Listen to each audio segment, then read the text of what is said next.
I got 7 kids and 7 baby mamas. Now, for the past few days, I've been going live, telling my story, speaking my truth. And a lot of women having an issue calling me a deadbeat because I tell them I was being irresponsible, not wearing protection. But I always tell these women that I got pregnant that I do not want to be a father to these children. And I offer to pay for the majority of times. They'll either take the or they'll take a plan B. But only these 7 have kept these children. But the crazy thing about it is they want me to be responsible for some children I told them I did not want. So for some years now, some of them been trying to get in contact with me, access denied. Because I don't really know why you trying to get in contact with me. I done told you I did not want them kids. So don't expect me to be responsible financially, emotional, spiritually, mentally, or physically with some kids I do not want. And I don't give what nobody think about it. You're not gonna force children up on me. Yeah, we both made the decision to lay down and have intercourse. We both was irresponsible about the decisions we made that night. Yeah, I could have pulled out, but I didn't. And I ain't care to pull out because I'm not the one that gonna have to carry a baby for 9 months. It's the woman. In my opinion, women should be more careful on who they sleep with. Because you're going to be like, one of my baby mamas trying to find me so I can financially support a kid I done told her or them I did not want.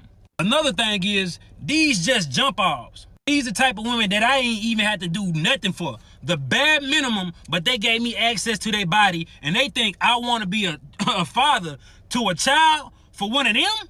Like, I don't even have no type of love for these women. How do they expect me to love these children? Before y'all say, oh, he irresponsible, he a deadbeat, he don't take accountability. Yeah, I do. I just don't give a f. You ain't gonna force these children on me when I told you I ain't want them. Yeah, I can offer to or pay for a boy. At what point can I force a woman to go get a? I cannot. A woman say, my body, my choice, but I say, it's my life, my choice. Before y'all try to stitch this shit and be like, black man this, black man that, I don't give a f. I really don't.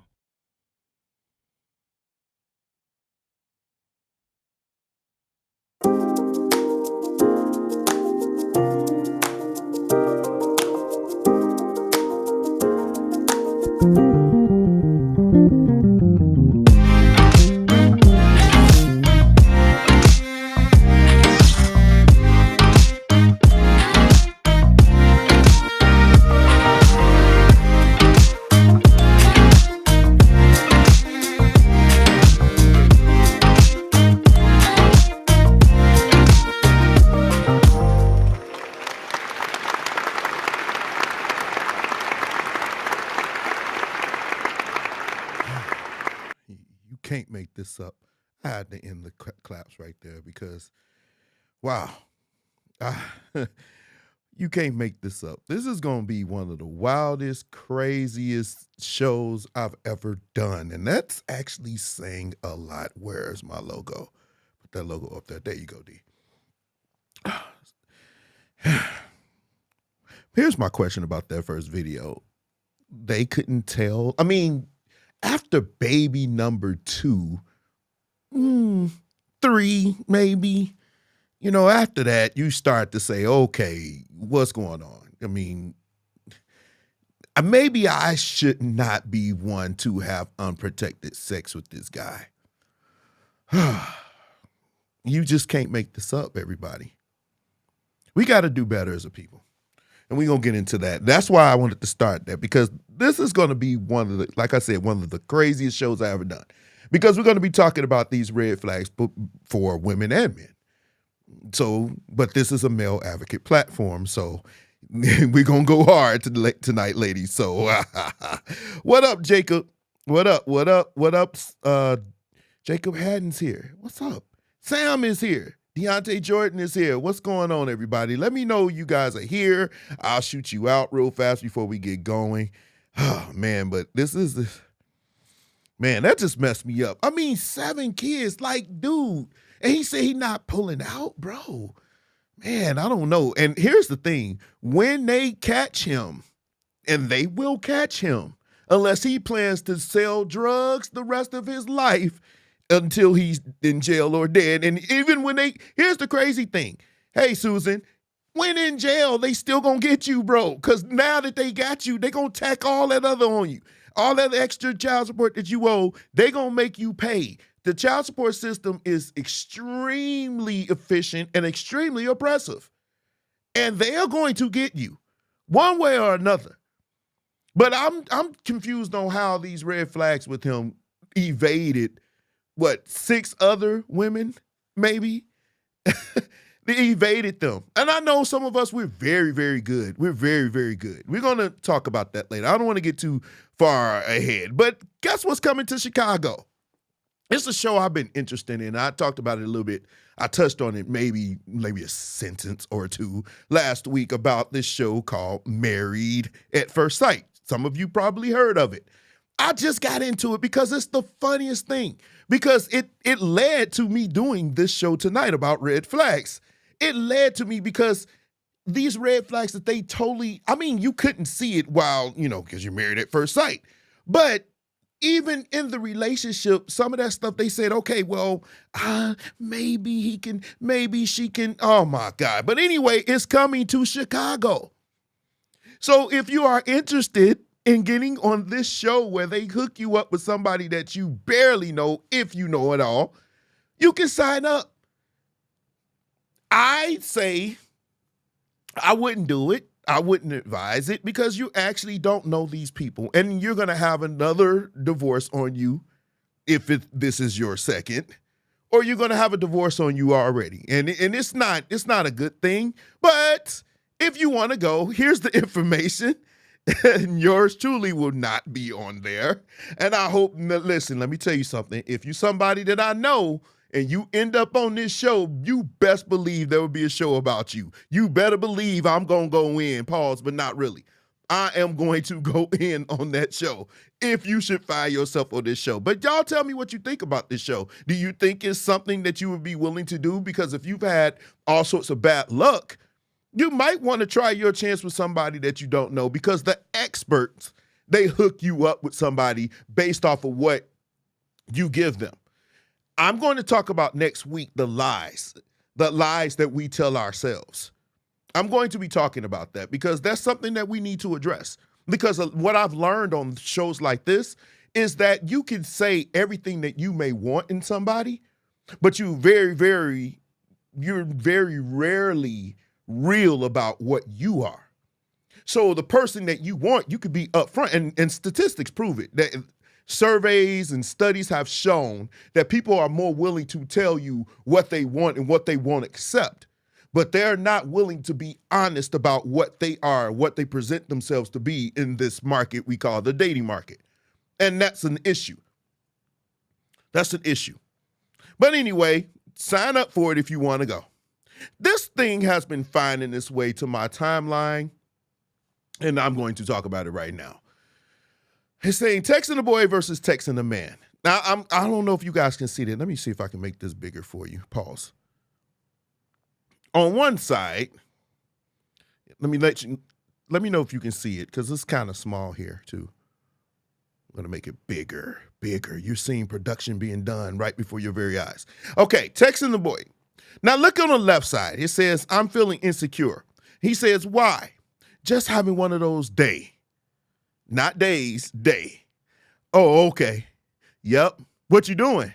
Listen to music. What about you? That's cool. Then they said, this is what a man would do. They said, I feel so insecure. Why, baby? Baby girl, now she didn't even answer why, which is something a red flag for me. But baby girl, you're amazing and perfect. I love your body, and together we will work hard, and you won't be so insecure or whatever. I'm insecure too, but you make me feel handsome. Now, y'all don't want to know what I think about this, and I'm gonna do it anyway. This is bullshit. It is not your job to make her feel secure if she don't feel secure. If she doesn't feel secure about herself, or he doesn't feel secure about himself, That's nothing you can do. I think one of the biggest issues that I have with some of us is we go out our way to make a person happy when they aren't happy internally. If they're not happy with themselves, there is nothing you can do to make a person happy. So the real man was the one that act like, hey, I'm not for to deal with it. That's a personal problem. The simp or the boy was the one that was telling him and bringing himself down. He lowered his value to make her look good. That's something you cannot do as a man. It is not your job to lower your value to make her feel good. That if she doesn't feel good by herself, let her get herself together. This is what they call, where is it? Do I have one? Please, Derek, please. This is what you would call a red flag. Because if she would allow you to denigrate yourself to make her feel good, and she still didn't answer him, but if she would allow you to do that, and she says one of those days, which, well, she said day, but we know what that means. That means she has several of these moments. So how many times, bro, have you denigrated yourself to make her feel good? Now, I'm with him when he said we could work out together. I'm with him with that. We can work out together. We can get this thing together. I got some issues. You got some issues. That's fine. But don't you ever say, I'm not. No. Don't ever bring yourself down. Don't do it. It's not worth it. It's not worth it. Well, last week, Chris Rock decided to go at Will Smith, but it seems like it's not over. This is the wrong picture. It's this picture. Chris Rock, MSNBC, one of the most left-wing syndicates in news media history, decided to go at Chris Rock. They decided to go at Chris Rock, and then they brought this. Now, what did this have to do? He said, it's to extent slap caused black people pain. It didn't really cause us pain. I mean, we looked at it as something that was bad for us, but pain? I don't think that was extreme.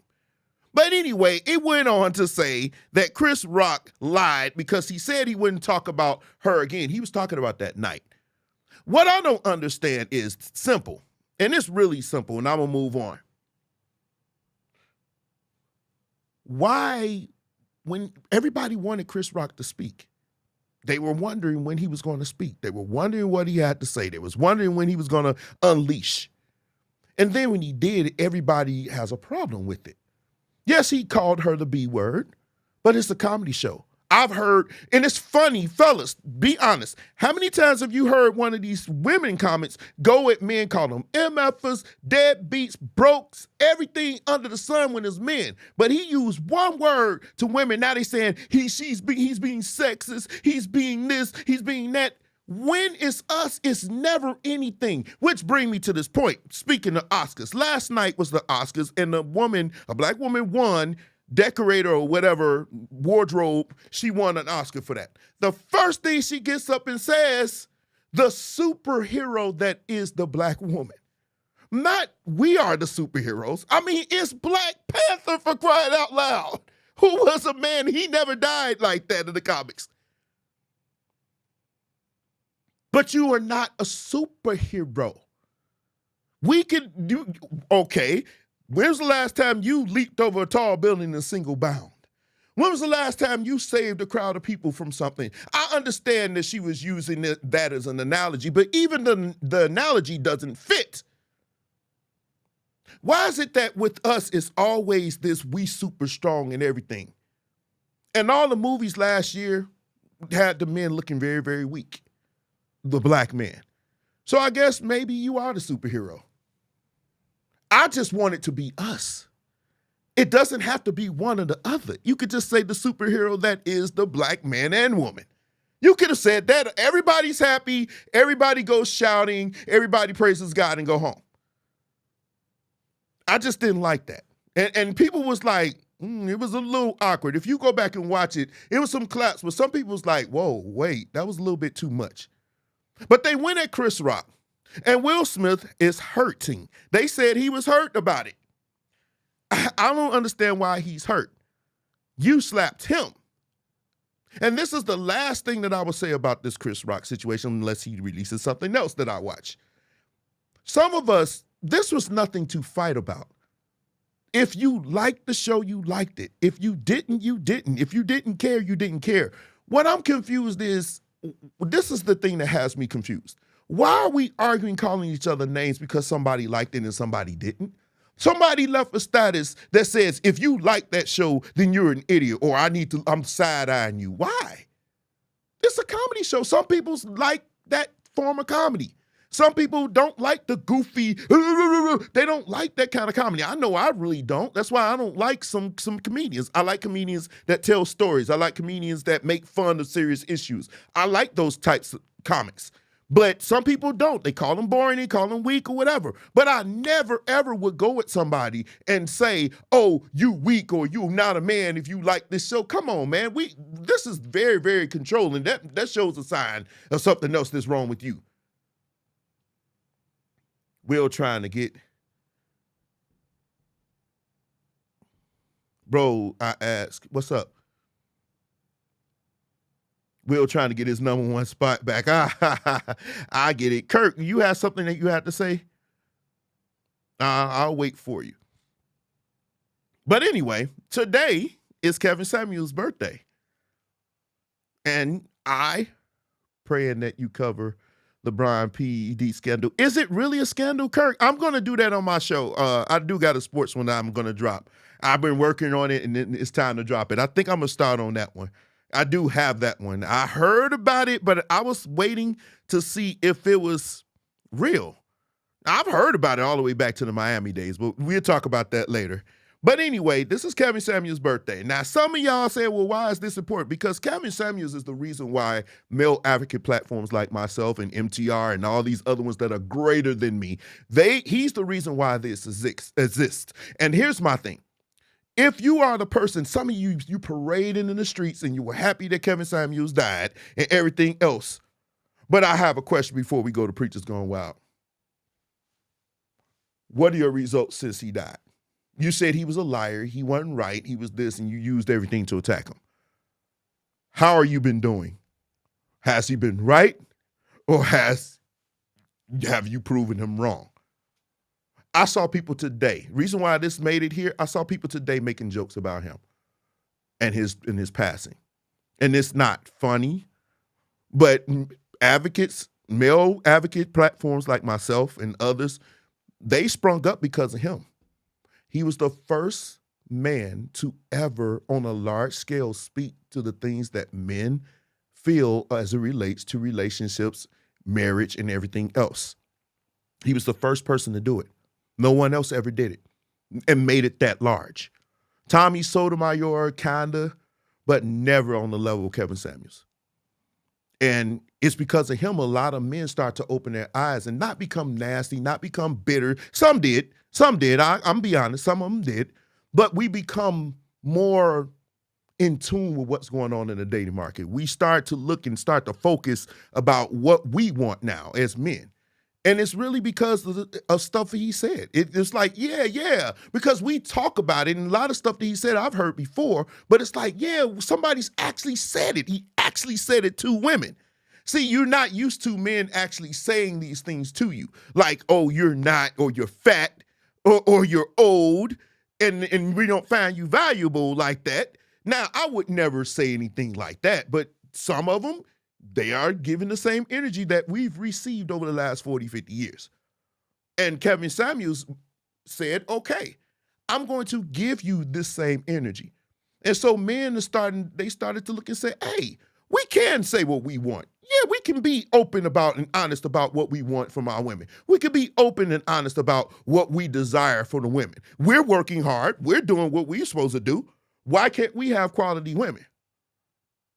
What's up, Willie? And so that's where it ended with him. I give respect to him. I didn't agree with a lot of what he said, but he did. When he was talking to men, I was watching him.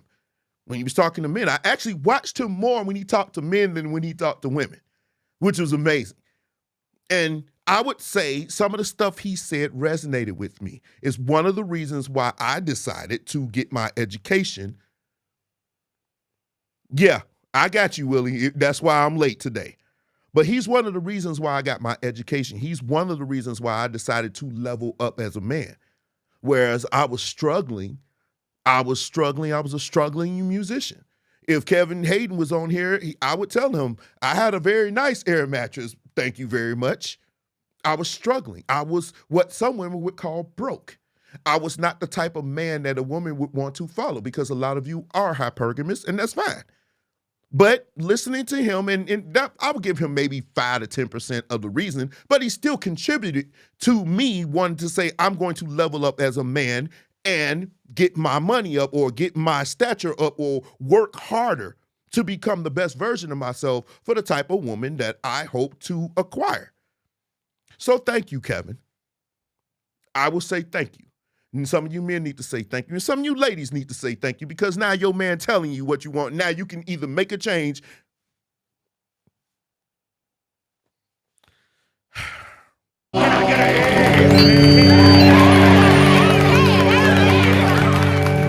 I went straight to this because I'm like, make a change. That's hard for some of you.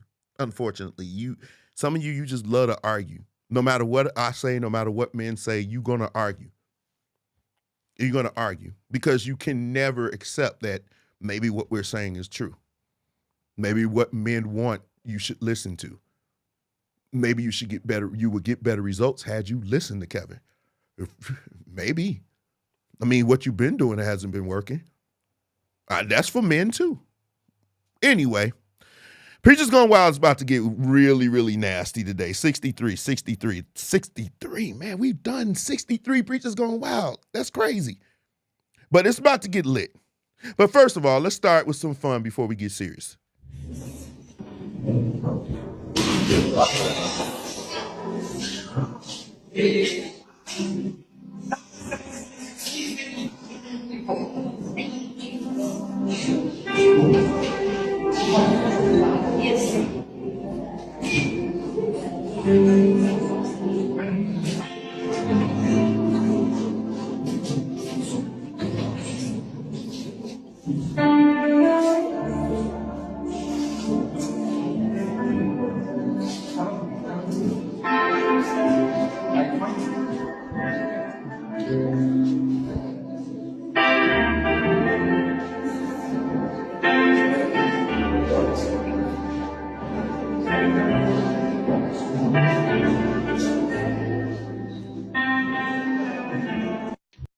I don't know what was more disturbing, the towel to the face or the playing in the background. I mean, the music was just as disturbing as the whole thing that happened.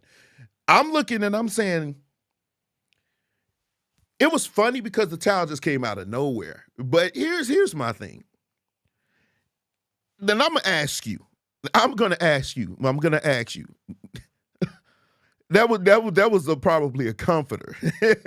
But let me ask you, is this necessary? Just yes or no in the comment section. Is this necessary that you would need to throw a blanket at somebody's face? Is this necessary? Is this what we need to get a quote unquote breakthrough or deliverance? Yes or no? Yes or no? But why can't the lady attempt to catch it? Because she was just as confused as everybody else, Tayana. She was just as confused as everybody else. Why are we throwing blankets and pillowcases and nympho pillows and everything else in church? I mean, what's next? What is next? I mean, don't get me wrong. I think some things do happen in church, and sometimes you like, okay, yeah, all right, let's go with it. But some of this stuff, you like, come on, man. I just think sometimes we just go too far with it. I mean, a blanket literally flying from somewhere else and landing in her face, and then this dude with this size medium t-shirt, schmedium t-shirt comes and prays for her, and he's just standing there looking like Saint Nick, and I'm like, dude, what is going on here? Now, here's my question. When you ask her after it's over, what was the change? What was the significance of this happening? What was the life-breaking, life-changing, life-altering thing that happened once you got slapped in the face with the blanket?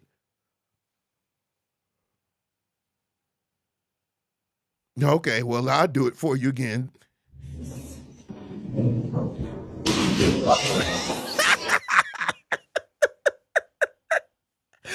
reason why I don't even think anybody thought that this was going to happen. I didn't think that, I mean, he must have threw that thing like a baseball. He was the, come here. And he just threw that thing at her and said, you going to fall. When I throw this towel, you fall down.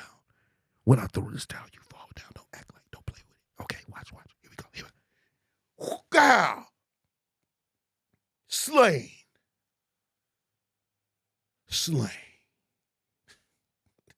Finish her.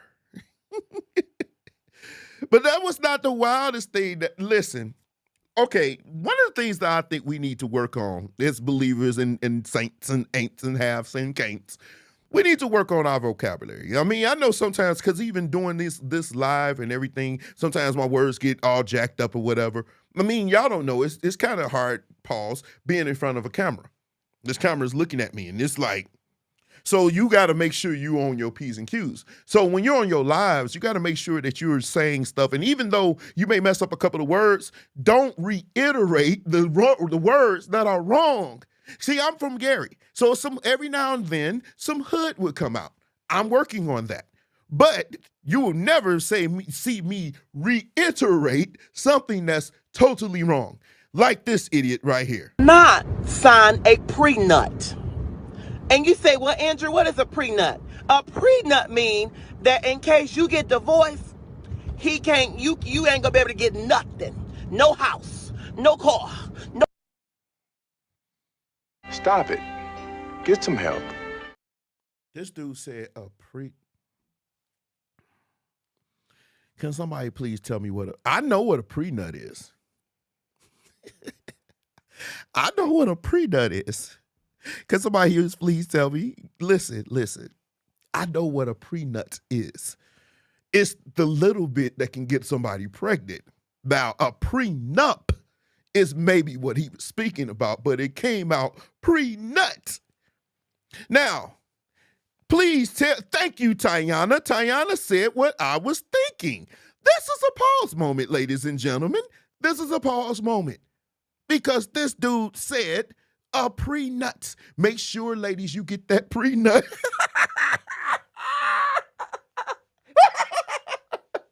Make sure you get that prenut. Make sure you get it. That prenut would help you. That prenut will sustain you. The prenut is what you need before you marry a woman. Fellas, make sure you get that prenut. You can't make this up. You can't make this up. You can't make it up. When did we become so sexual in church? That's my question. When did we become so sexual? Everything that we say now, it's like it's not enough to preach the word. It's not enough to bring the Bible. It's not enough to say what needs to be said. The reason why I'm late on this show, I was late anyway, but I'm extremely late. And the reason why is because I was sent something at the last minute. So I had to get it, download it from Facebook, which is very difficult, download it, clean it up, and bring it to you here. It doesn't even have my extra sauce. I didn't do much edits to it, but it found its way here. And I hate to have to do this because I do respect people who go here. But I'm sorry, he has made it to Preachers Gone Wild again. That nigga wants some, you need to fix this transmission. Y'all like to. Now don't nobody want to say nothing. Look at all these cheap holes in here. You don't want to say nothing. You don't even want to talk. You giving up the cookie, but you ain't got no receipt. Y'all ain't talk. Oh Lord, have mercy.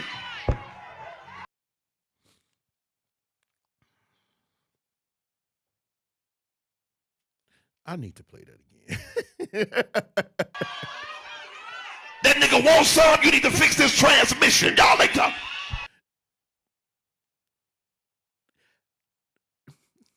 Help me out, y'all. Ladies. So if I should fix your transmission, does that mean that after I fix your transmission, I can perhaps explore? Do you have it? Does that mean I can explore the viscous innards? Does that mean that? If I get your transmission fixed, if I do something for you, is that automatically a license to get the viscous innards.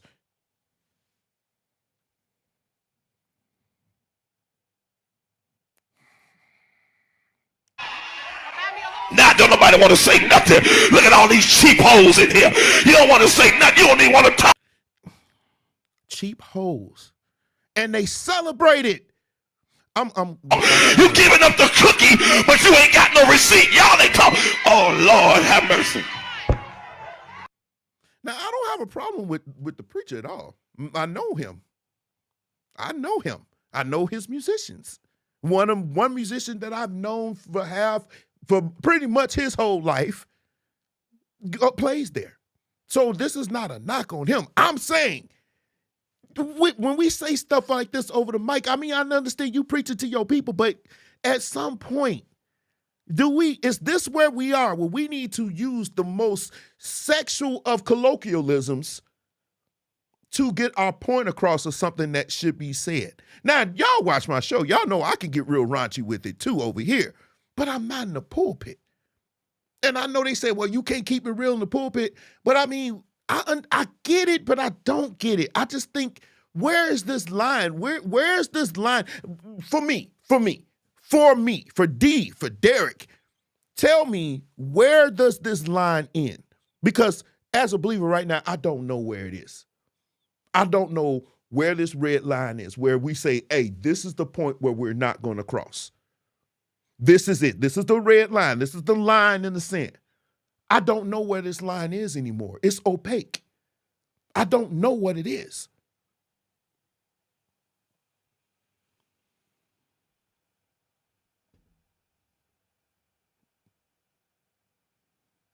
Yes, it's. I don't think what he said. Well, actually, what he said was wrong. Even as a male advocate, I would never tell no man to do anything for anybody just to get some. Wait, do I need to do it again? Do you have it? I would never tell anybody just to get that. I will never, ever tell anybody that it's okay to do anything just to get viscous innards. If you want to do something for a woman, it's for you to show her that I'm somebody that can get this done for you if you need it. I'm somebody that's here for you. I'm not going to let you walk. I'm not going to let your car break down. I'm going to do this for you to show you, because you're saying, hey, as your husband, you can trust me that I'm not going to let things go down and I don't fix it, or I don't at least help you. I can see that. If you would have said that, maybe, but it's not catchy. It's not catchy. We need to say everything we can in these mics. And I'm not going at the person don't know you like that. I talk about what's done, the action. Maybe it worked. I mean, it obviously did. Some of them liked it. I'd have been like, And I'm not with I understand our relationships are transactional, but I don't want to make it so much where if you do this for me, because what if somebody's listening to that and he goes home, he say, hey, I gave you a ride home and I fed you. It's time for me it's time. I need some. What's going on? Smash. It's time. Clap them.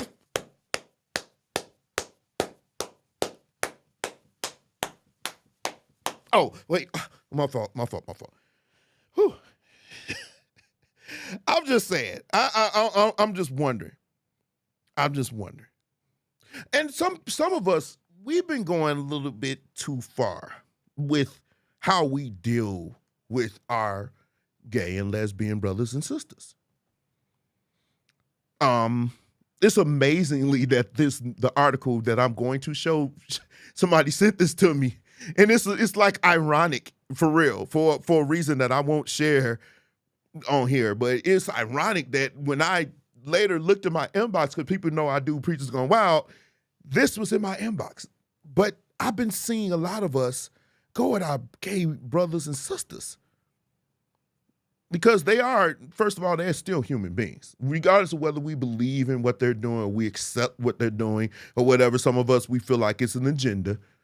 You know, I'm not going to get into that now, but I understand you. I've heard you. But I saw this, and it's been shared. A church anchored in love. It said David Lewis and first gentleman elect, and, there's some things going on here. And it's been finding its way to groups. And I'm wondering when did we become the oppressors like our oppressors? Where we want to go at them and say the most despicable things about them because of the lifestyle that they've chosen to live. As a believer, of course, I'm not going to say I accept it, because it goes against my core beliefs. But I will never attack you for that being the reason. I had to rectify myself because I was a musician, and church musicians, we could be the biggest homophobes in the world. And I was once one until I woke up and started. Education does a wonderful thing. I like education because as you begin to understand, you start to study, you start to research things, you start to have a different mindset.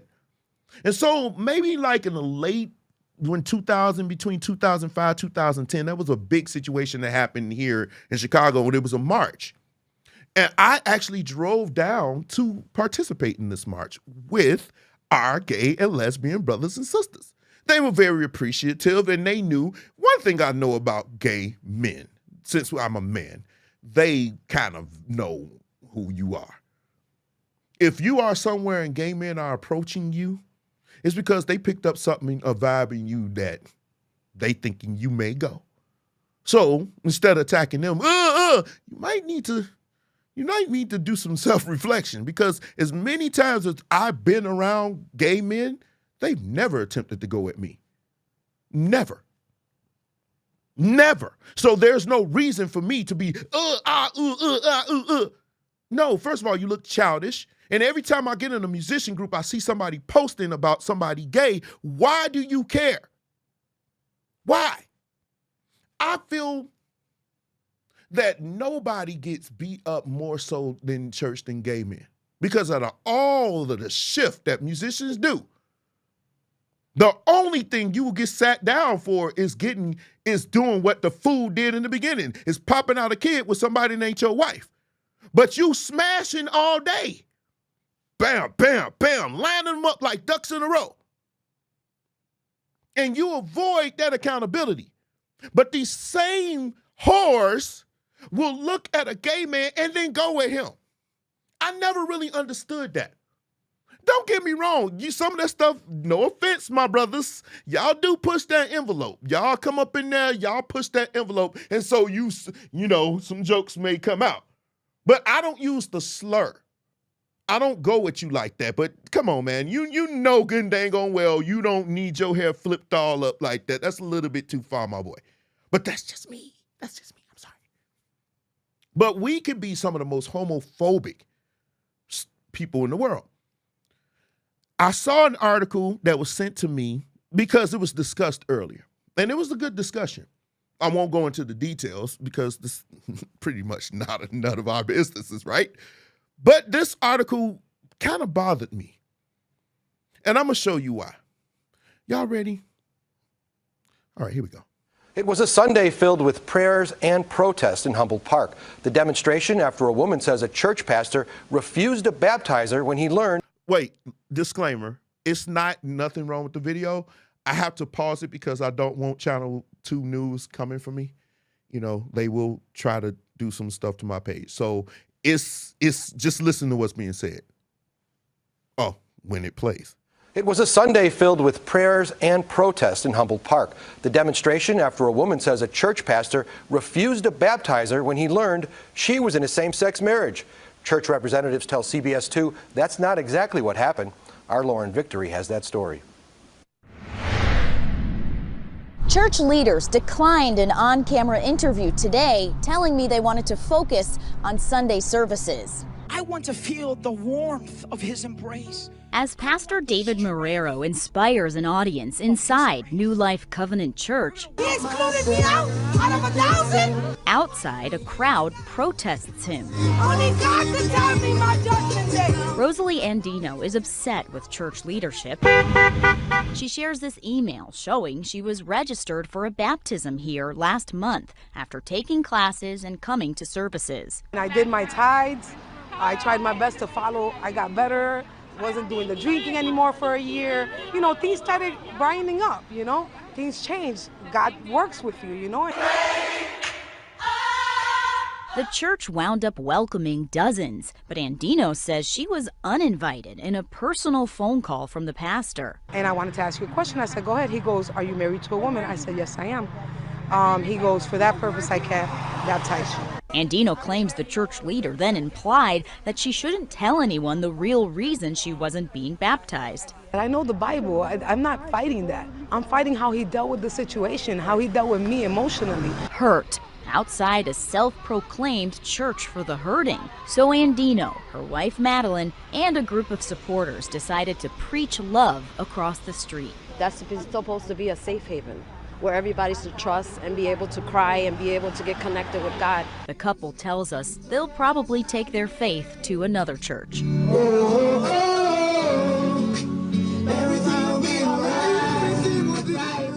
Church higher-ups tell me off camera that this entire situation was a misunderstanding, that Andino's baptism wasn't denied, it was delayed until further conversations could be had about her life choices. In Humboldt Park, I'm Lauren Victory, CBS 2 News.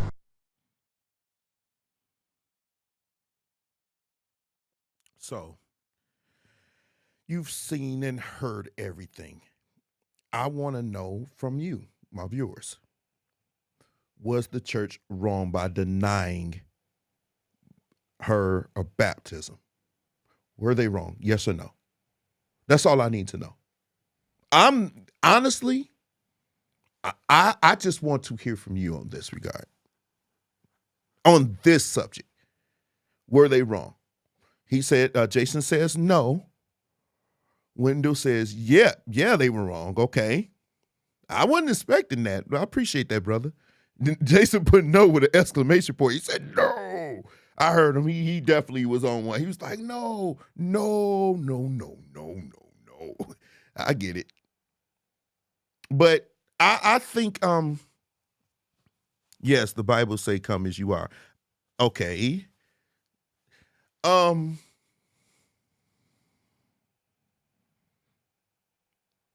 This is a very, very touchy subject because we are in the day and age where men are marrying men and women are marrying women. I feel this is what I feel. I feel what can you do if they are married? Do you force them to get a divorce?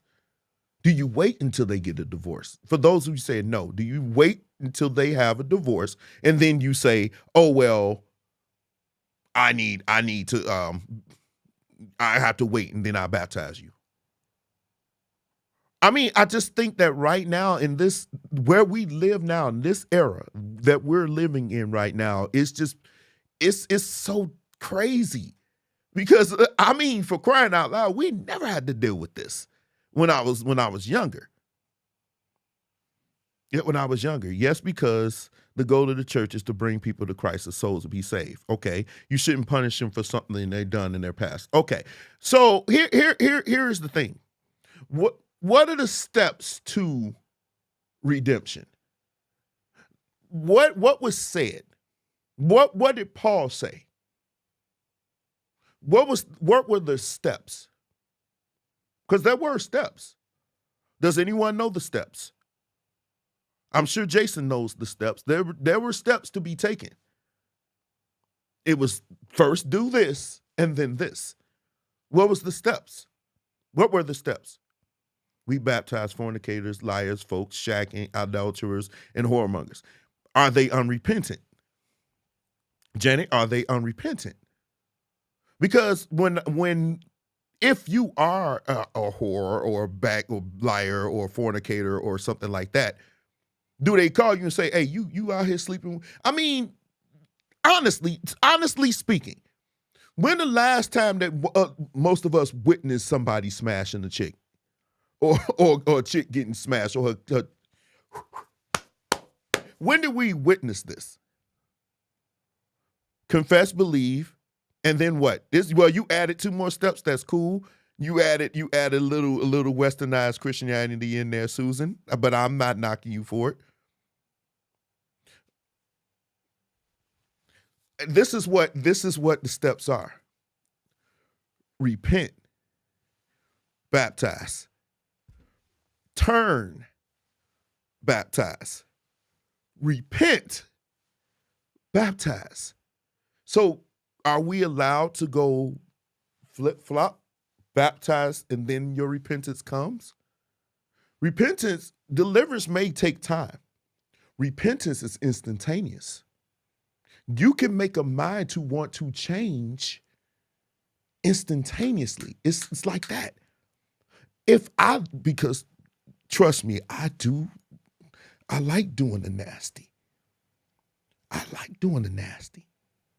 But if I know that I now want to demonstrate my walk with Jesus Christ as demonstrated that I'm born again, why would I want to hang on to the thing and say, I'm going to do it? See, it's the mindset that I'm getting with. If you want to do it, then it's you. Listen, please, I'm not the platform to judge anybody. I don't do that. I'm just giving you my perspective. If this is what you don't agree with, then that's fine. I'm okay with that.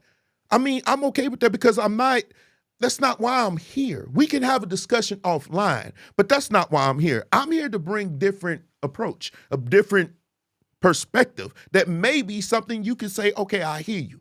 Even if I don't agree, and that's fine. Listen, I want you to disagree with me because you sharpen me. You make me a better person by bringing different perspectives. But I'm looking at this thing and I'm saying, if I'm a whore and I'm smashing up chicks that's not my wife, when I come to Christ and I say, I want to live for you and I'm going to do this, and in my mind, I know I'm going to go and smash up Shaquana Nanaconda when I leave here, am I really repentant? I think because we just so lax with it now that we just, it's whatever. And it's like, here, God, we take it as you are. One can look at it as judging, and I get that. But see, you are to analyze. As believer, it is your job to analyze. You judge anyway. You judge what gas station you go to. You judge the people who you let in your house. You judge people who you let in your car. You judge people who you walk with. You judge your friends. There is a level of analyzation that goes on in every facet of your life. But no one's condemning you to hell. If they told this woman that they would baptize her, then without a great explanation, they should have baptized her. That's what I personally feel.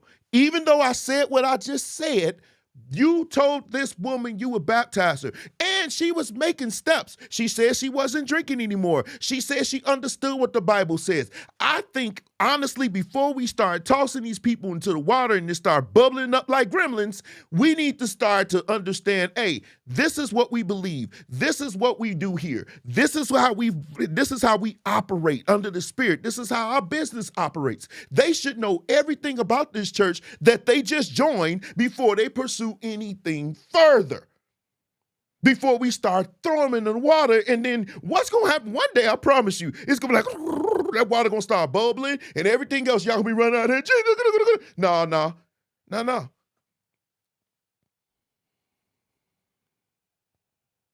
But we have no way of knowing if somebody is truly repentant. That is true as it relates to everything else outside of being openly expressive. It's one thing to be repentant and non-repentant, nobody knows it. Somebody will find out. What's in you will be seen. Somebody find out. Even the person you smashing can expose you if they wanted to. Right? And I agree. All of us, we still have struggles. But one of the things that you need to understand is you are to say, okay, I need to work on this. This is something that I do. You can even acknowledge that what you're doing is wrong. And you hoping for deliverance. But it's not, I wish I could go to Bishop Hudson and be like, man, I like clapping cheeks and I'm not married and I'm going to do it. He would be like, now, would he baptize me? Yeah, probably.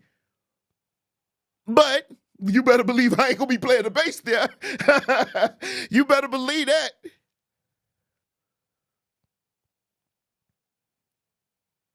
Many churches don't do that after baptism and take them through the whole new. And I agree. And listen, and like I said, please, ladies and gentlemen, I'm not here to excoriate your pastors or anything. It's not why I'm here.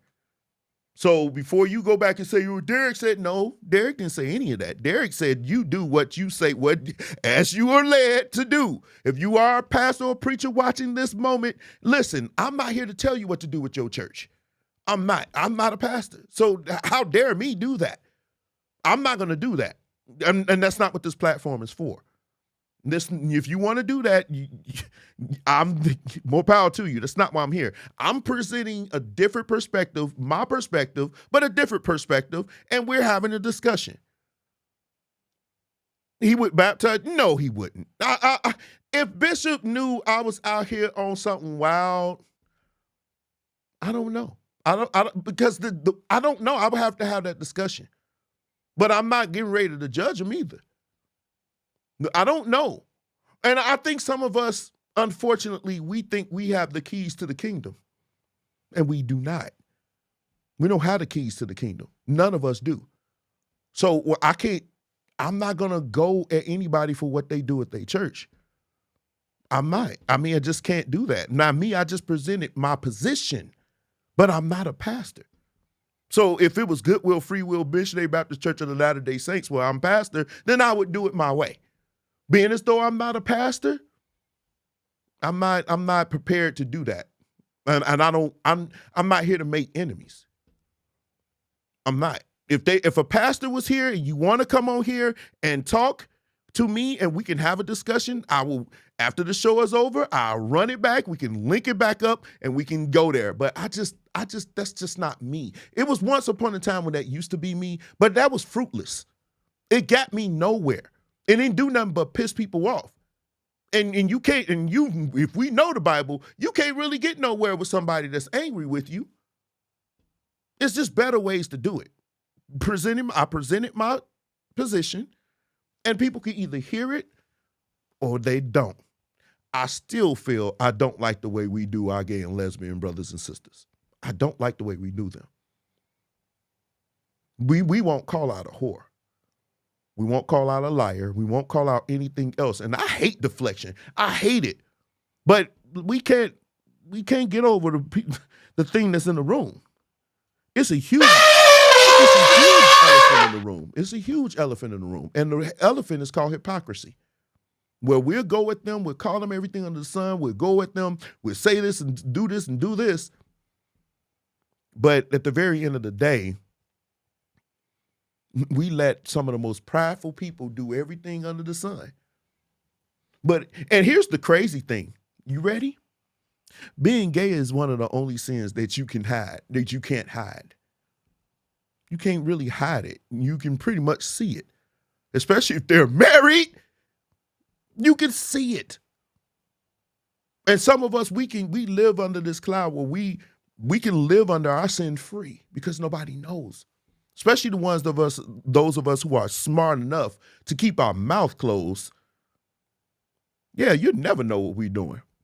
And we'll come up there and shout Zion down, and some of you will call us anointed. But at the very end of the day, these same people will see somebody that doesn't look like you, it doesn't walk like you, it doesn't talk like you. And instead of, and I'll guarantee you, if I went and talked to some of my brothers and sisters that are gay and lesbian, they would tell you there has not been a real conversation about this with them. They just talk about you from afar. And they call you everything under the sun. But they won't come to you and see what happens. Maybe I didn't turn out like this if your uncle wasn't following me when I was a child. See, these discussions you don't want to have. You don't want to have discussions about child molestation, child abuse, mental abuse, physical abuse, sexual abuse. You don't want to talk about those situations, but you want to go at the gay people and say, look at them, point your finger at them, but you forget that your uncle and some of you messed around with some of these boys and girls and confused them to the point that they don't even know what they are at this point. We don't want to have that discussion. That's the discussion we don't want to have. So we can have a discussion about gay all day. But until we get to the root of the problem and deal with this situation, it's going to spiral even more out of control. And y'all churches that think you can avoid it, you're not going to avoid it, because eventually your 501c3 is going to be on the table. And you're going to have to make a choice. You see, they came to this church and they protested. They're going to do that to some of y'all too. Either you're going to marry us or we're going to protest at your church. And some of us, we don't want that. We don't want any news media. We don't want that attention. Some of you do, you know. Some of y'all the biggest, y'all the biggest clout chasers in the world. You chasing clout like it's ridiculous. So this is how I feel about it. And this is probably why I never admitted it with me. How a grown aspiration man attempted to do some things to me. Now, by God's grace, I still turned out okay. I still like women and everything else. But everybody, all the other boys on that block that he did this to, a lot of them didn't turn out like me. It had long-lasting effects on my mental capacity. And I never saw it because I didn't tell my mom. My mom probably didn't know until I was grown. 2 dudes, actually. Sick bastards would take advantage of a 5-6-year-old boy. But this is what they do. And like I said, some other boys in my neighborhood, they either went one or 2 ways. Either they became incredibly promiscuous, they turned into boy whores where they slept with every chick, because some of us, this is the way we deal with that. We were fondled or touched by a man, and so we over-exude our masculinity at this point. So we got to show you that we not gay. We ain't that. So we sleep with all these women, and we cause all these issues. Thank God that wasn't me, but I can't attest. I know for a fact it did land home for some of those same boys. And these boys, they are men now. And they look at a church that looks at them and doesn't even want to deal with their issue. They don't want to have these discussions. Because if your pastor did it, you would defend him and shun the boy he molested. And the church said amen. The church said amen. So keep your beating up on the gay men. Keep your beating up on the lesbian women. And keep your Uncle Fester from touching their balls and their vaginas. Until you're ready to do that, I'm sorry if y'all gonna be mad, but I gotta find it. Where you at? Until you ready to do that, shut the That's right. So we had some situation that just made it. Man, yeah, we do. We do need to have a discussion, Jason. Yeah. But I never really shared that part. I shared it once before, but it bothered me. This is something a lot of men need to talk about. And the sad part about it, it's real. It happens so much in our communities where we got, what is on my microphone, where we got men out here taking advantage of young boys. And it happens more times than we even talk about. It happens too much. And I'll be honest with you, some of you were molested by women. Older girls molested me. They did.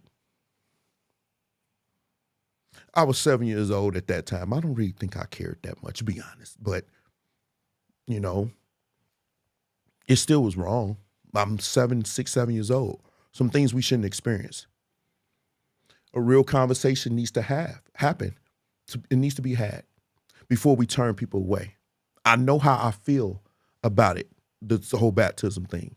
but I do understand the pain that woman felt. And she felt betrayed. She felt this way.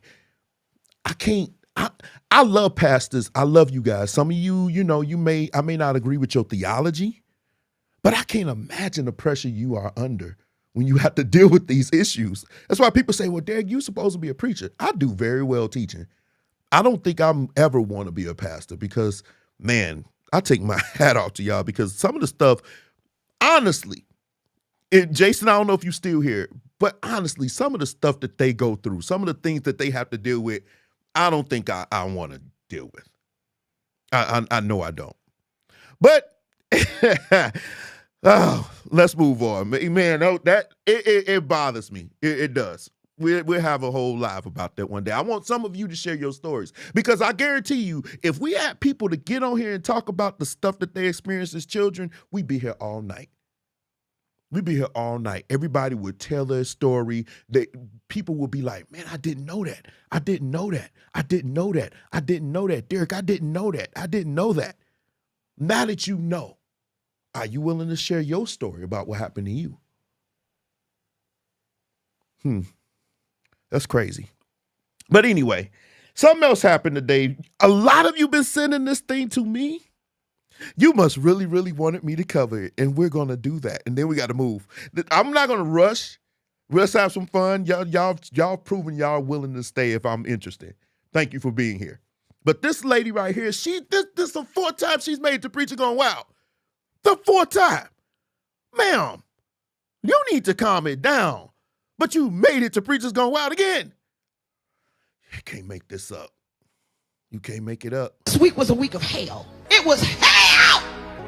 I never knew I could go through so much hell, Trina. It was hell. The woman from Atlanta that tried to come in between me and my husband. Pause.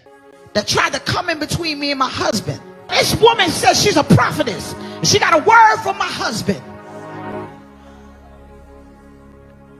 I said, no, you ain't got a word for him. You got a word for us. Natasha Davis.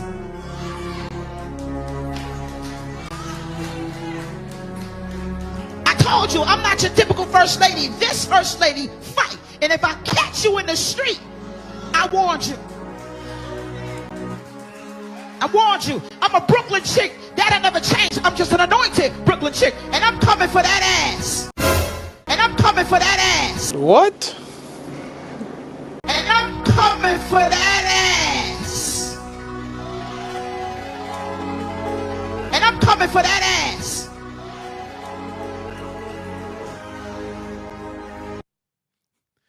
Y'all know I had to have fun with that. And the bad part about it, some of y'all know who that dude was that said me too. Some of y'all know him. Y'all, come on now. We know. Y'all know who that is. Some of you don't, but some of you do know who that is. Now, this lady decides that I guess somebody wanted to prophesy to her husband. And I don't know what the deal is with this situation. I don't know this. Does anybody know who is that dude? That I'll tell you offline, JC. I'll tell you offline. What's her name? I don't know her name. Somebody please type in the comment section her name. What is her name? Why you let me know I got 100 messages? The woman, I don't know her name. I wish I did. Why Restream hit me up? Restream, you be on one. Now everybody know what I use. But I don't know her name, the lady. But she did. You remember, Jason, when that video, when the musician didn't want to play for her and stuff like that, and she went up and got at him, and then she went to her own church and kind of ratted him out, pause. That's the same lady. And then she came back again. She was cussing about something else. And then she came back again. This is her fourth time. This is her fourth time on Preachers Gone Wild. Yes, the same woman. The same man-to-be that was just on here they're talking about fighting. Listen to me. Some of you like this type of preacher. I like my women to act like women. I like my woman to act classy, respectful, act like a woman at all times. Listen to me and look into this camera. There's never a time when you need to act like a man. Never. You let the men act like men. And even men should be classy. Even men should be responsible with our tongues and our lower members. We should have some discipline. And when you talk like this and everything else, you all rambunctious, you revved up like a man, that doesn't look good. Now, here's my thing. See, we're talking about a red flag. We call them red flags. Real quick, let me see how good some of you are, because we're about to go to the red flags. Real quick, can somebody please type in the comment section real fast? That's her name. Thank you, Brenda Thompson. Thank you. So somebody type in the comment section real fast. There are some red flags here. There are some real red flags. There's one with her that I've already said, but it's some other things. Type in the other red flag as it relates to the whole situation, but her man. Tell me the red flags, because we're going to the red flags now. Can somebody please tell me? I'm going to tell you what the red flags are. Y'all ready? Okay. Red flag number one, she is, any men watching this, you wouldn't want your woman to act like this. You wouldn't want her man to tell you what somebody can say to you and everything else. Where's the husband in this? You kind of hitting it. Pause. But check this out. What reason do you have to be so over the top with your response to this one lady that's claiming to give a word to your husband? Why do you feel the need to do that unless there's something going on where you feel uncomfortable? You just demonstrated your insecurity. Why are you so insecure? What happened? What's going on with him or her that make you feel like you need to be over the top and ready to fight and cuss in the pulpit unless there were some red flags at home?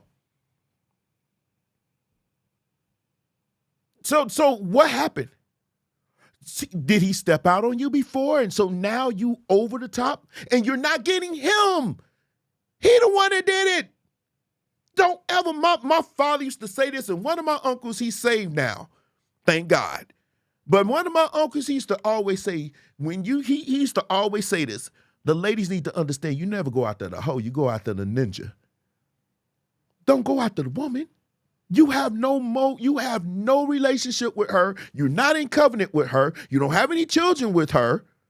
So why are you going after her instead of going, if you are a man and this woman is in your face and she prophesying to you, I mean, look, if my hands is up like this and she talking to me, there is nothing, why are you upset?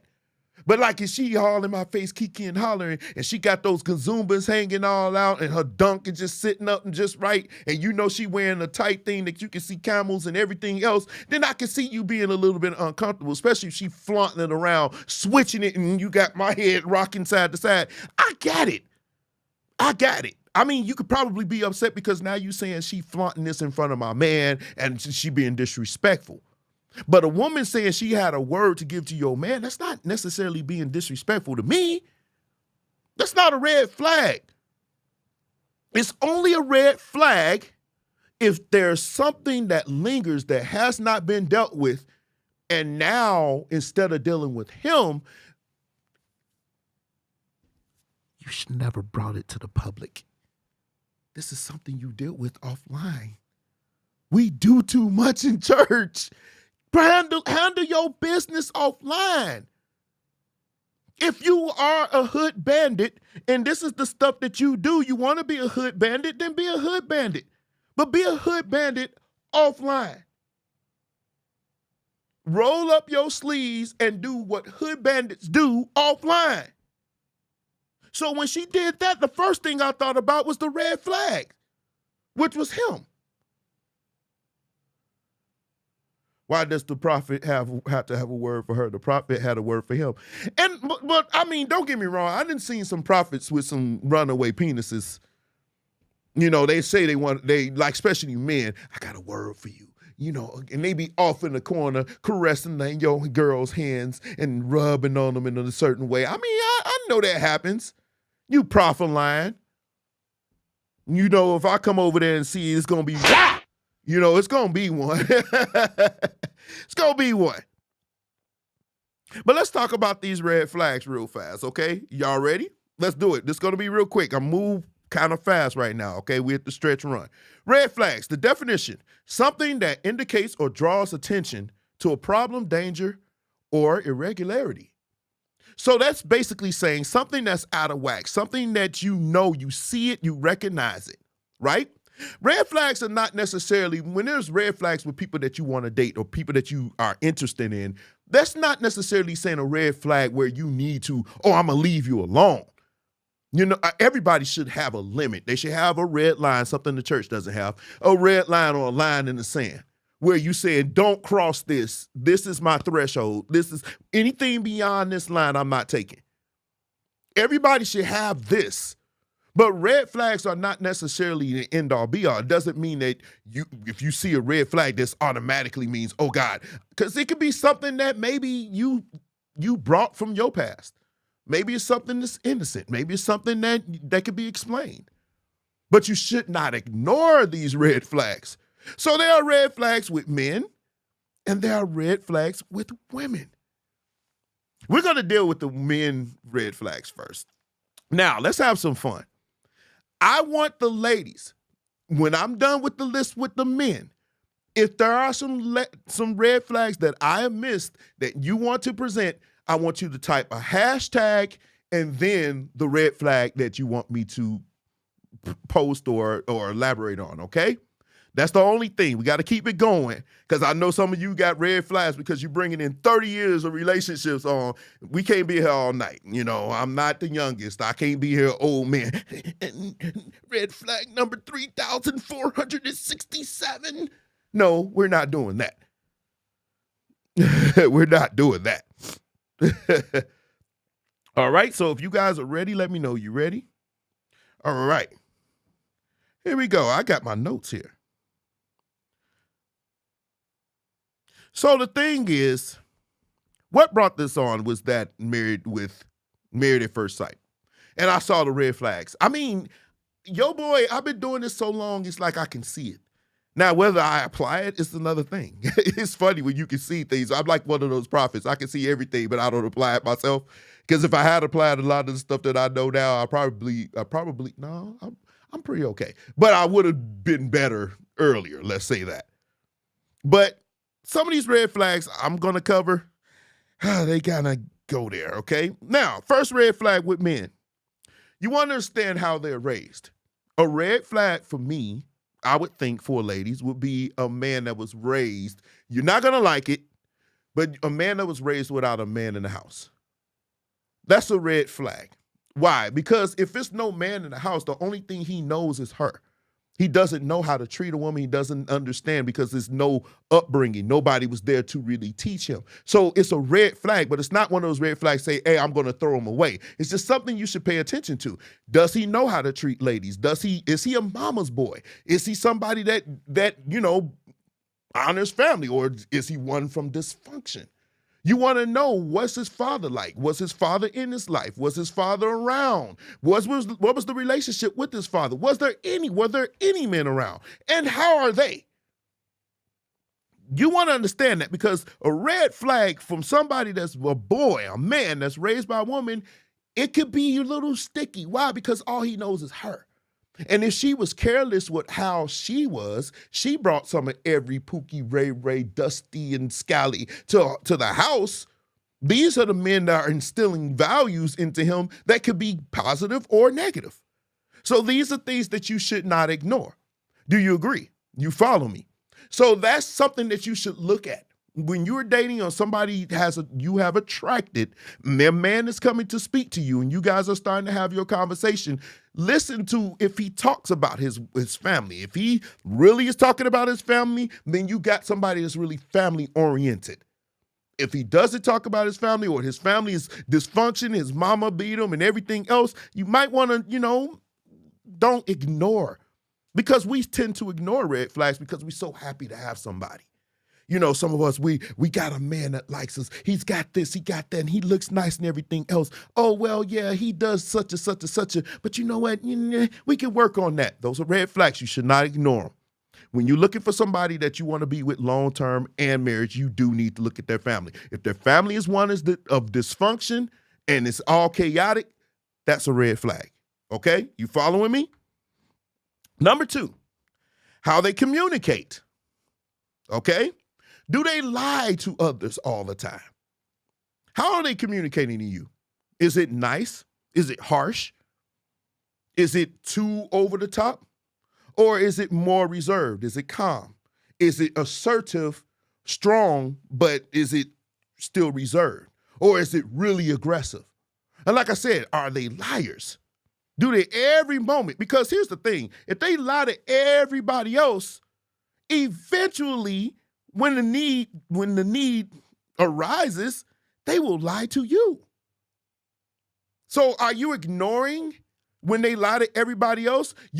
For example, they're late and you are in the car with them while they're late and you see them pick up the phone and they say, I know where you going, Lori. They pick up the phone and call and say, hey, oh, well, I ran out of gas. I got to get gas. And you look over at the gas, then it's almost full. Those things, that's a red flag, ladies. Because if he would lie like that to people who expected him to be where he needs to be, eventually or possibly that could be you. Okay? So these are red flags you cannot ignore. I think we do ignore them. We laugh it off until it's time for us. Are they controlling? A red flag that you sometimes miss is a man just saying, hey, let me see your phone. I don't ask for phones. That's something I don't do that. When I used to be that way, I always found something that I didn't want to see. So I'm from the school of thought that your phone is yours. I don't pay the bills. But I was paying the bill on that. Nevertheless, I don't go through the phone. If a man is always asking for your phone, he's asking a million questions. He's asking, where you going? Who you going with? Where you at? Where you going? Who you going with? Let me see your phone. Where you going? Who you going with? Let me see your phone. Where you at? Where you going? Let me see your phone. If he always asking so many questions, that may be a sign of somebody that's a narcissist or very controlling because he wants to control every aspect of your life. So that's something you need to watch. Those are red flags that you cannot ignore. You cannot ignore these red flags. Does it mean to dump him? No. But you need to watch it. You need to be careful. Red flags just meaning acknowledging, you seeing, you are aware. Your mind is not so clouded with the love and the passion that you ignore these things because they could be something that could happen later on. They always present themselves later on if it's in that person to be this way. Okay? See how they treat their jobs. If you are looking for somebody that with long-term possible, I think at this point we're a little bit too old to be going, but I'm not going to judge you. Do you. But if you desire to be with somebody long-term, then maybe you need to watch how they treat their jobs. If they're jumping from one job to the next, that's a red flag. Okay? If they treat their job like they don't care or they ready to quit or they always got something negative to say about their jobs, as a man, you need that level of stability to build a family with. That's a red flag. That's a red flag. How they treat their job. Do they show up? Do they care? If they're a musician, God, please, God, don't do it. But if they are a musician, do they learn the songs? Do they have a passion to do it? Are they dedicated to do it? Because it takes an amazing woman to be with a musician. Why? Because, if he's a musician that's needed, but we are always going. We're always in demand. We're always playing somewhere. We always, somebody needs us. So we're here, we're there, we're here. We need to be very, very, what's the word I want to say? Man, it's right on the tip of my tongue. But anyway, we need to be very organized. That's what I mean. And time management for a musician, a professional musician, is everything. But how is that man treating it? How's that man treating his job? If he's a musician, does he show up late? Does he care? Does he wash his balls? Things like that. How does he carry himself as it relates to his job? You need to pay attention to that. Now close your eyes, ladies, and think about it. Were you ever with a man that actually treated his job poorly? that he didn't care about his job and he just treated it like it was trash. And I'm just gonna look for somewhere else. That's a red flag. Because one thing I know about men, about their business, we love stability. Because staying at a job, especially staying in a career, we know there's levels of growth. There's other avenues we can explore, even in that same genre or that same area of business. Okay? So, I already said this before, but how do they treat their mom? How do these men that you meet, how do they treat their mother? Do they have a certain love for their mom? Do they love their mom? Do they speak about their mom? Do they speak highly of their mom? Do they treat her well? I mean, at least say they love her. Pray for their mom. I mean, do they do anything? Because why is this important? Because the mother, the matriarch, is very important for a lot of black men. They are probably more important than even the fathers in our community, unfortunately. So how he treats his mom that's very important, because you are going to take as an important role, if not more, in my mind, more than his mother. So if he treats the one woman that should be the most important person in his life like trash, you don't think that that's a red flag? Amen, lights and walls. Well, pause on the walls. Now, here's the next one. This is going to rock your boat. How does he feel about his last few girlfriends? How does he speak about his last girlfriends, his exes? You've heard me speak about some of my exes, and I don't disrespect them. I don't. I mean, I'm actually friends with majority of them, actually. You know, we don't call and kick it up or whatever, but I'm saying when we see each other, we're cordial. We're very funny. We still talk or whatever, because they are like friends to me. Now, I can't say that about every last one of them. Some of you probably be like, oh, man. But if every last woman this man has been with, he has something negative to say about them, there is a common denominator here, and it's a red flag somewhere. I would want to know. I always say, man, you want to know about a man, find out what his exes say about him, because all of them not lying. If they all saying, dun, dun, dun, dun, dun, dun, dun, dun, dun, dun, dun, why you always lying? Why you always lying? If they saying that, then guess what? All of them not lying. It used to be a day when I hate this female, when women used to actually talk to each other and be like, girl, y'all don't do that no more. I wonder why. Y'all don't do it as much. I don't hear it as much. Back when I was younger, I used to hear it all the time. Girl, don't do it. Don't do it, not that one. We used to hold each other accountable. Men, we've always struggled with this thing. Most of us, we was just too busy trying to hit ourselves, but that's besides the point. How does he treat his ex? What relationship does he have with his ex, especially if they baby mamas? What relationship does he have? If he has a horrible relationship with every last one of them, that's a red flag. You disagree? Here's the thing. Now, this is going to float some of y'all boat. How is he with his money? If he's always buying something, he's always buying shoes and stuff that he really doesn't need, something that's not going to excel his business or help him grow and build something, maybe possibly with you, that's a red flag. That's indicative of a man that's not looking to build. He's looking for satisfaction that's temporary. He's not looking for long term. For example, somebody like me, we got people coming to my job that's talking about investments. Now, I already got stocks, but they want to talk about getting more. Now, me, I'm thinking, hey, I got a lot of stuff going on, but I'm always interested in making more money. So stocks would be something I would look into. Is your man thinking about that stuff? And even if he's not, because everybody doesn't make that level of money where they can say, I can buy stocks. But what is he doing with the money that he does get from Walmart? Is he buying video games? Is he buying gym shoes? Is he buying this? Is he buying that? Where's his money going? A man that can't handle and budget his money, I don't care. You know, all of us, nobody's perfect. We are all learning. We're all learning. As long as you live, you got a chance to live and grow. But if he's just blowing his money on things that he does not need, Y'all laugh. I got shoes everywhere. Those of you who know me personally, you know I got so many shoes. But before I buy a pair of shoes, I ask myself one question. Well, three actually. I ask, what do I need it for? Do I got something else this color? And how much I'm gonna have after it's over. If it's not significant, like say for instance, if I'm playing $100 gig and I say, oh, I'll just get these shoes or whatever, then it is. But here's the thing: I turn around and give a lot of my shoes away to it's a what's this called, the Goodwill or something like that. I give them away, but still, I could do better. But what does these men do with their money? Especially if you don't have a lot of it, you can't build with a man that's not good with his money. I know Trina would like this part of it, but you can't be with a man that doesn't know how to budget his money. You can't. Men that are horrible with money, that's going to be a problem. That's going to be a problem. Okay? Number 2, here's another one. Where does he live? Does he live off of his parents? Now, I'm not from the school of thought that every child should get out and move out of his parents' house.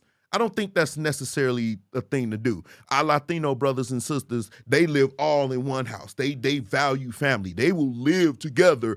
Grandparents, uncles, cousins, sisters, brothers, mother and father, they will stay in the same house and they will build outside and bring everything back to the family structure. Our community is not necessarily set up. I'm not from the school of thought to say a man or a woman should get out when they're 18 or when they're grown. You move out when you're ready. But it's a difference between living with your parents and living off your parents. If this man is living off his parents, which means that everything he has, his mom or his dad, assuming he's there, they got everything for him, that's a red flag. Because he's not capable of doing anything on his own. He doesn't have anything to do of his own. All his money can go on what he wants, and then he never pays any bills. That's a red flag. And some of y'all ignore these red flags. I promise you look right now, your mind is blown. You like, you know what? I just seen that before. He living with his mama. No, living off his mama. He paying no bills. He got a car note. But you know what? Those of us who live on our own, we know the hustle that it is to have to pay rent or mortgage, car note, insurance, NIPSCO, energy, electric, whatever your electricity is, water, and all these other bills that you have to pay for on your own. That is something that you nothing can prepare you for. And if you got a man who's supposed to lead, who's supposed to be the protector and the provider, regardless of how y'all set up y'all finances, he needs to have that mindset to protect and provide, right? If he has that mindset and he doesn't even know how to pay bills, he doesn't know how to budget money or take his money and pay bills and stand on his own, that's a red flag. I'm sorry, that's a red flag. You can say, well, why? Because if he doesn't know how to do that, how can he facilitate a family with you? He can't. These are red flags that y'all ignore because he's so cute and he got swag and he hung to the floor. None of those things matter. Not for you. Well, maybe the last one, but still,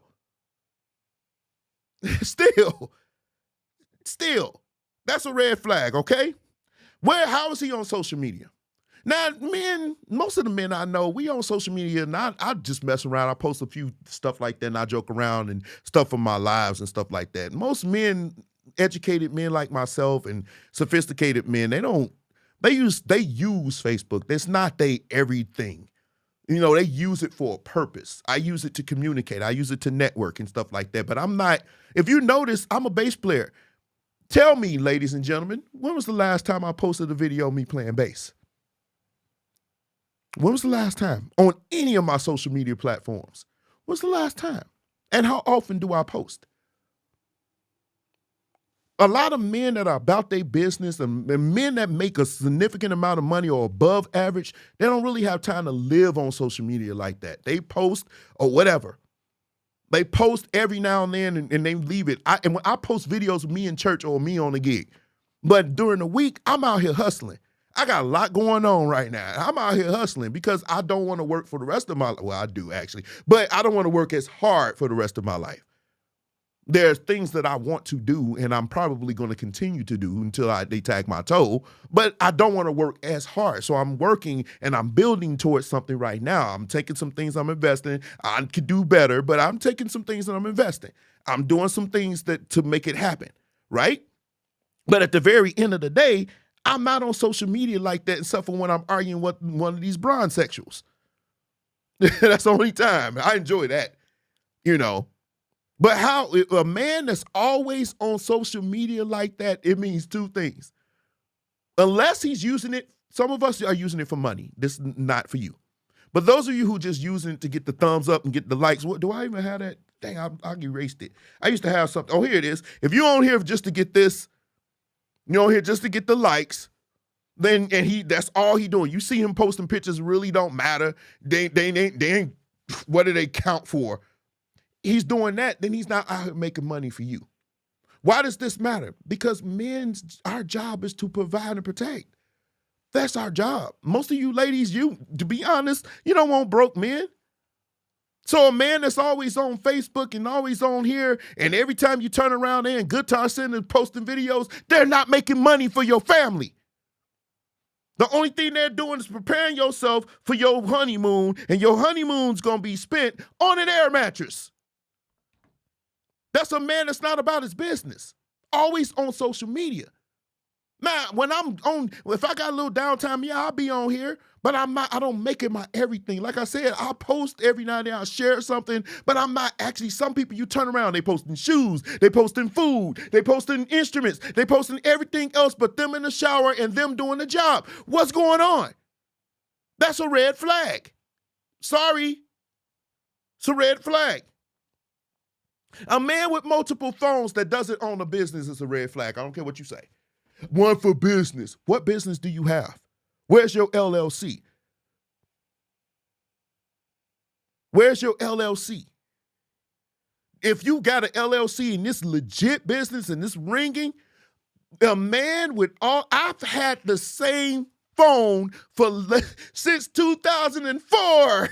The same freaking phone number since 2004. Dang near 20 years. I've only had this one phone. I may have had one phone that I used to watch movies on, but it wasn't even active unless I was in Wi-Fi. Why do you have 4 and 5 phones and you don't even own a business? You're a musician. Ain't that many people calling you like that? You don't need 2 and 3 phones. You don't. It's like, to me, it's something I would not ignore. If I was a woman and my man had phones, why you got 2 phones, babe? Why you got 2 phones? What do you need 2 phones for? Real quick, honestly, what do you need 2 phones for? What do you need 2 phones for? One for business. Nah, we all know what's happening up in there. We know what's happening up in there. You got all that stuff going on. It's some stuff going on. Then here's the thing. If you ask to see his phone, which you shouldn't, but if you was to ask to see his phone, you got to go through Fort Knox to get that mug unlocked. That phone being face down, that's a red flag. I'm sorry. Y'all may say I'm beating it. I don't care. That's a red flag. Why is your phone down? It should be able to ring. Now, when I'm at work in the morning, I don't want y'all calling me because y'all call me too much. I got to call somebody when I get off here. But yeah, y'all call me during the day. I'm at work during the day. I work 2 jobs during the day now. And one of them is very lucrative. The other one is just as lucrative because I'm working with children. And I love that. But I don't have time to talk to you about stuff during the day. So it may be on Do Not Disturb. But the people that I talk to on the regular, they are my favorite, so they can get through to me. Oh, we know it's for business. We know it's for business. And you got to go through all that stuff. You trying to get through their phone, be like, oh, babe, let me get to your phone. Okay, you got to unlock it first. And it's like trying to do a math test. You like, man, what is this? How do I get through this phone? But you know, too many phones, that's a red flag, okay? Now, here's my thing. Something that y'all don't really understand, some of you. His ideologies and how he thinks religiously, socially, even politically, that plays a part. And if everything that he does doesn't align with what you think, whether you think it's right or wrong, that could be a red flag. You could be dealing with somebody that's got some serious, serious issues. For example, me personally, if I was a woman, I wouldn't date a Trump supporter. That's just me. That's just too far right for me. I don't mind somebody that's a right-leaning person, but Trump supporters, they just rub me wrong. But that's just me. I just don't like Donald Trump. Politically, socially, nothing. But like, that's when he talks, it just makes my flesh crawl. So if I was a woman dating a man that liked Donald Trump, that would drive me crazy because we would have arguments all the time. But think about it. If you are the discussion we just had, if you are one of those super starch believers where you believe holiness is right, you going to hell, and then I got somebody that's maybe left-leaning, somebody that believes in gay churches and believes that gay people have just as many spiritual gifts and can do just everything you do, and they don't have to repent. If you one of those people, can those people really is that not a red flag? If you said, oh, well, I believe gay people can do this, and you don't believe in that, that's not a red flag. See, these are things. You need to pay attention to these red flags like this because it can become an issue later. How can you build a family with somebody when you don't even align from an ideological standpoint or a theological standpoint, right? It's going to clash. How do you deal with children? This is an ideology. I don't believe in whooping my child, or I believe in breaking my child off. If he's one of those people, you see how he is with children, he dang near holding them up, about to finish him like Mortal Kombat, then maybe that's a red flag. Would you want that kind of abusive person around your child?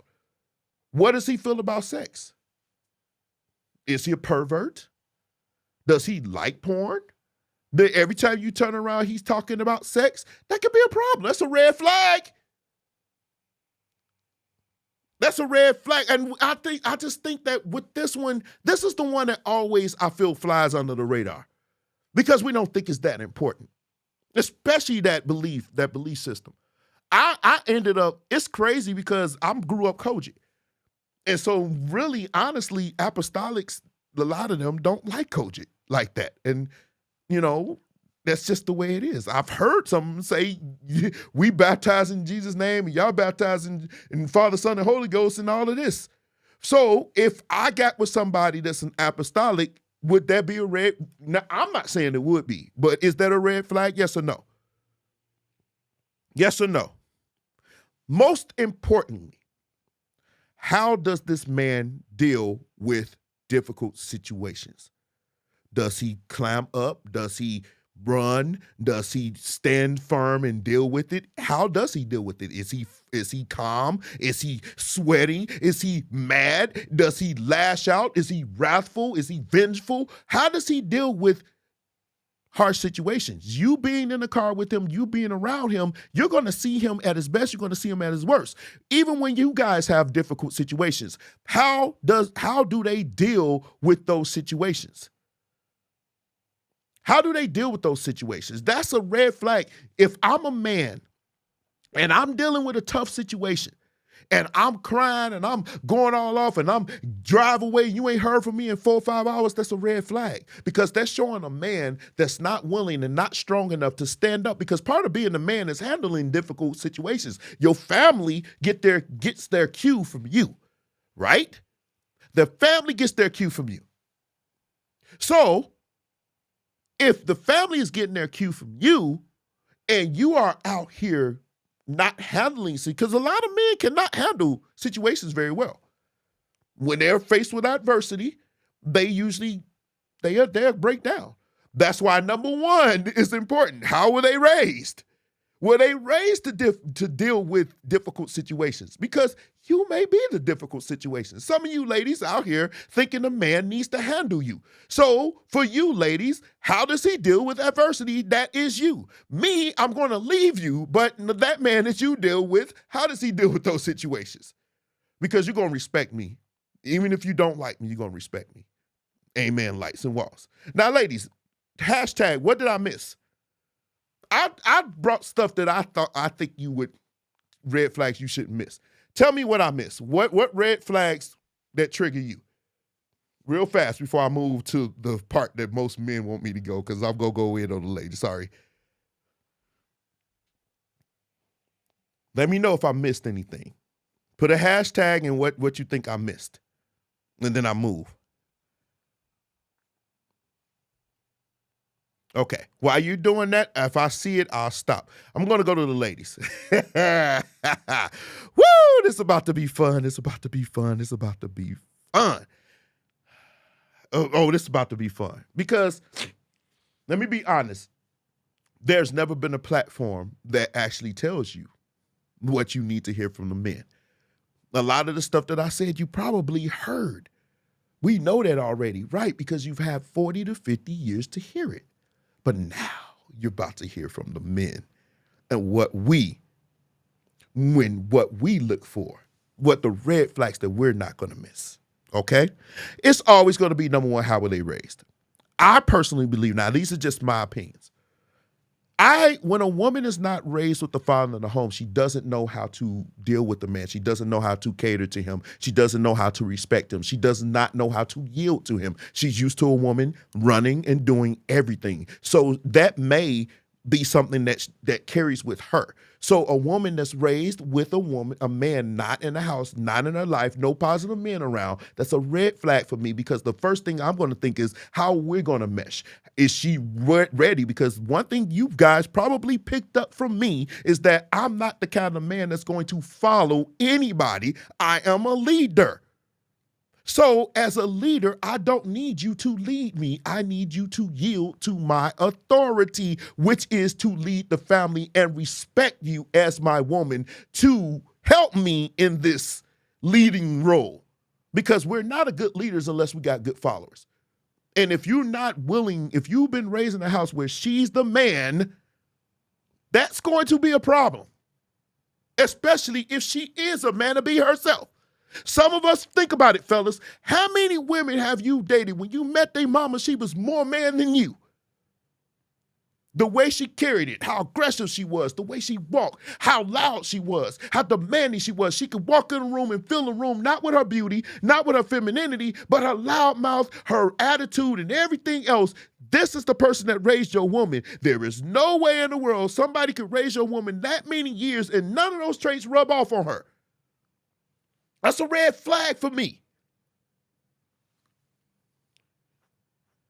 Well, I mean, not a toxic situation. That's what I mean. I hear you, Rosie. I mean a toxic male. Because just because a man in the house, he could be a spooky or ray-ray. But a solid, functioning family environment. Maybe I should be clear. A mother and a father in the home that's functioning like a family. Because even if you got a Pookie and a Ray Ray living there, even if he is her dad, it's still just as bad. Because she gonna see him and think this is the way it should be. That's a red flag for me. I'm sorry. It's a red flag. I mean, I know you can't control who raised you, but this is why it's important for us. We could do better. Some of us, we have children. I understand that, and I'm not knocking anybody that has children out here. I'm not doing that. But what I'm saying is we need to make sure that we're doing a better job preparing our children for these realities. Preparing children for these realities, those of us who are fortunate to have their children in their lives. Okay? That's all I'm saying. With this regard, if I'm dating a woman and I'm seeking to acquire her as far as my wife, this is one of the things I would look for. I will look at your home. I want to know how you were raised. Was there a mother and father in the home, and how well did they get together? How well did they mesh? Are they fighting? Be you Superman, up your bed. I'm like, oh, no. That's nothing I want to bring in my house. Okay? I'm not going to bring it. My function is a full family. However, watching my mom do certain things have me disdain for some of them. I got it. That's unfortunate. That's very unfortunate. Yeah. That's unfortunate.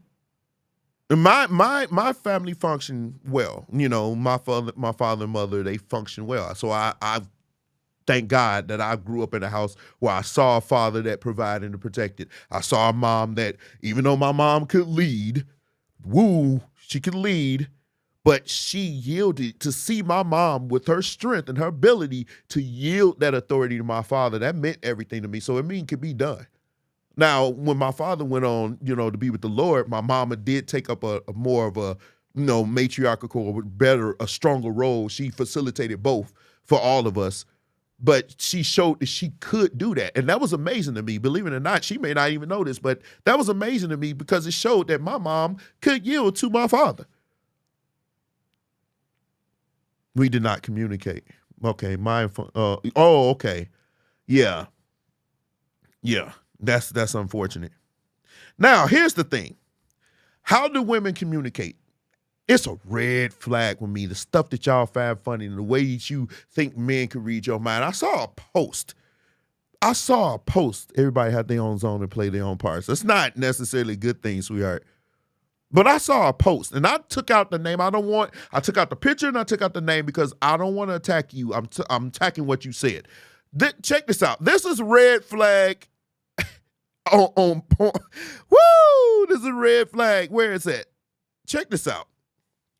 When a woman they care about is having a tough time and off, men really don't know what to do. Watching them try to do enough and not too much at the same time, not sure what's wrong, but don't know if they can ask. They literally become awkward. It's funny and cute. Good morning. Here's the problem with this is a red flag because this is showing me a woman that's not capable of communicating with me what's going on with you.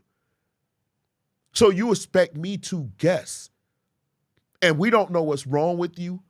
So we can't say, hey, what's wrong, whatever, because you should tell us.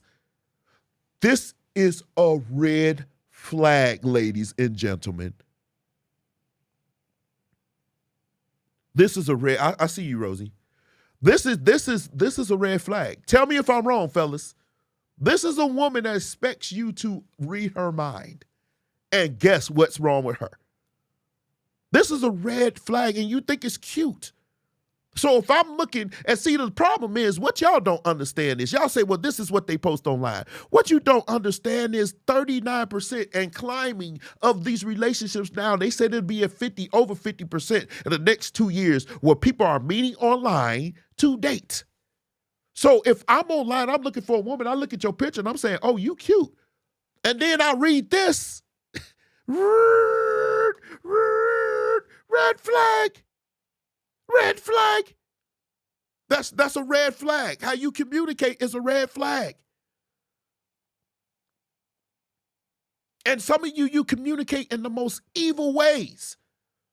It's a red flag if you see a woman doing this. Told my baby dad he should have died 22 years ago today when his mama died. And he started crying. Man, I love these pics so much. They always cheer me up. This is crazy. The fact that you can type this. Now, fellas, tell me when the last time you saw a man type anything like this. I'll wait. When? I've never seen a man type anything like this. You communicate when somebody types. So you say, okay, so why is this an issue? If you are a woman and I look in the comment section, you laughing and you typing, you liking, you put up the laughing emoji, that's a red flag. That's a red flag. And unfortunately, some of you ladies that I know personally were in this comment section laughing, putting up the laughing emoji. If I was a man looking and I saw that, I'm not going to deal with you because this is how you feel. So, fellas, there are some women out here that whole goal is to break you down. Is to just shatter you to nothing. You better be careful out here because they could be very, very ruthless.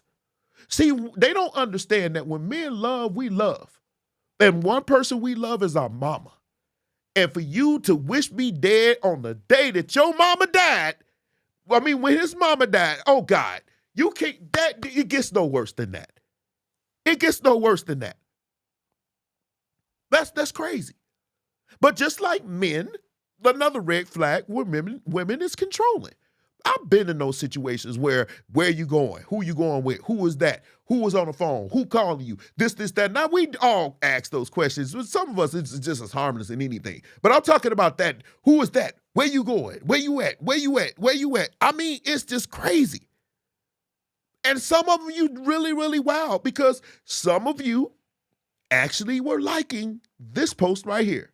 I ain't reciting shit, but if it's a nigga that I'm fucking with, I am a fucking psychotic motherfucker. I am going through your likes.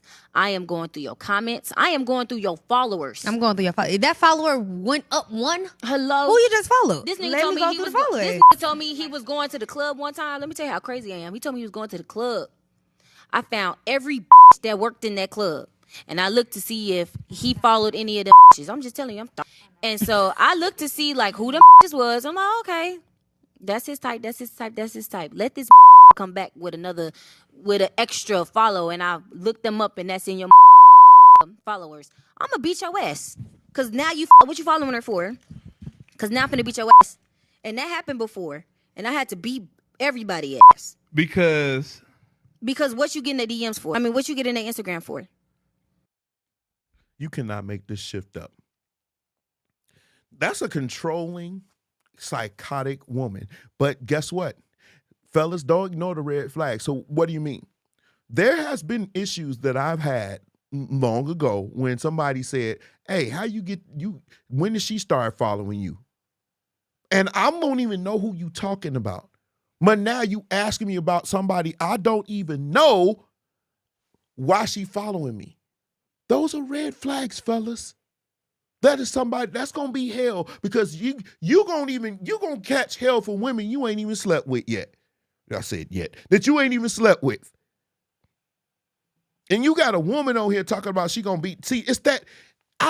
Listen, we don't like that masculine part, y'all. Who told y'all that was cute? Let me flip. Let me stop. Who told y'all it was cute to be masculine? Who told y'all that? The Pookies and Ray Rays that y'all deal with, who told y'all that? I don't know no man. Listen, when I crossed over and I started dealing with the certain different type of men, none of them want masculine women. None of them want a masculine woman. So when did it become okay to be masculine and talk like men? When did that become okay? That is not cute. It's not acceptable. And you're going to end up by yourself. I promise you, it's not funny. It's not funny. You're going to be.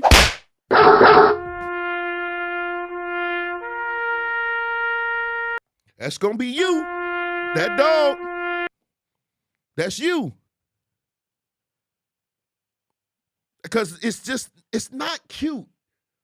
It makes my flesh crawl to see an otherwise very valuable looking woman, nice woman, ruin it because she needs to act like a man. Yo, bro, come on, man. Stay. You got so much power. Who told you can relinquish the most powerful gift that you have is your femininity? Who told you to give that up? It is not working for you. They will applaud you getting on the Oscars saying, pushing that agenda. They would applaud you. Meanwhile, the men that you want to be with, that you marry at a 94% rate, are looking at you like, what? That makes no sense to us. It's not cute. Stop it. It is not cute to be masculine, ladies. It is not. You hearing it from somebody that cares. It is not cute. It's not going to get you the results you want. You're going to keep on attracting those same kind of men. I can't attract the kind of men because you act like a man. That's why. And we don't want men. That's why. All right? We don't like women that smothers. This is a woman that's smothered. That's another red flag. If she always wants to be under you, she always want to be around, she calling you 24/7, you can't do nothing without her, you got to let her know everywhere you go. Men like space, ladies. We like space. We like hanging with the fellas. And me, I like my space. I like space. If you want to smother and be up under me all 24/7, if she wants to be like that, fellas, it's a red flag, because that means she has no life but yours, and she's going to overconsume your life because every aspect of your life needs to involve her. She's smothering you, and trust me, the only thing I like smothered is pork chops, and I don't eat pork no more.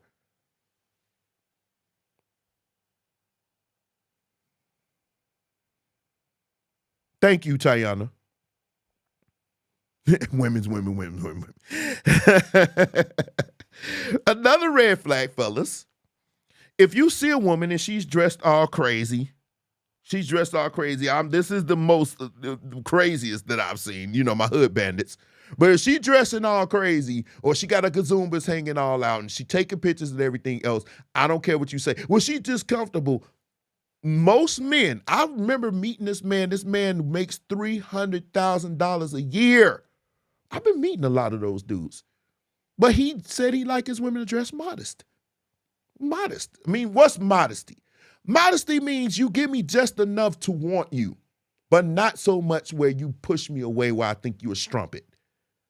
You can give me just a little bit of cleavage, but if it's coming down here and your areolas hanging out from the sides, that's too much.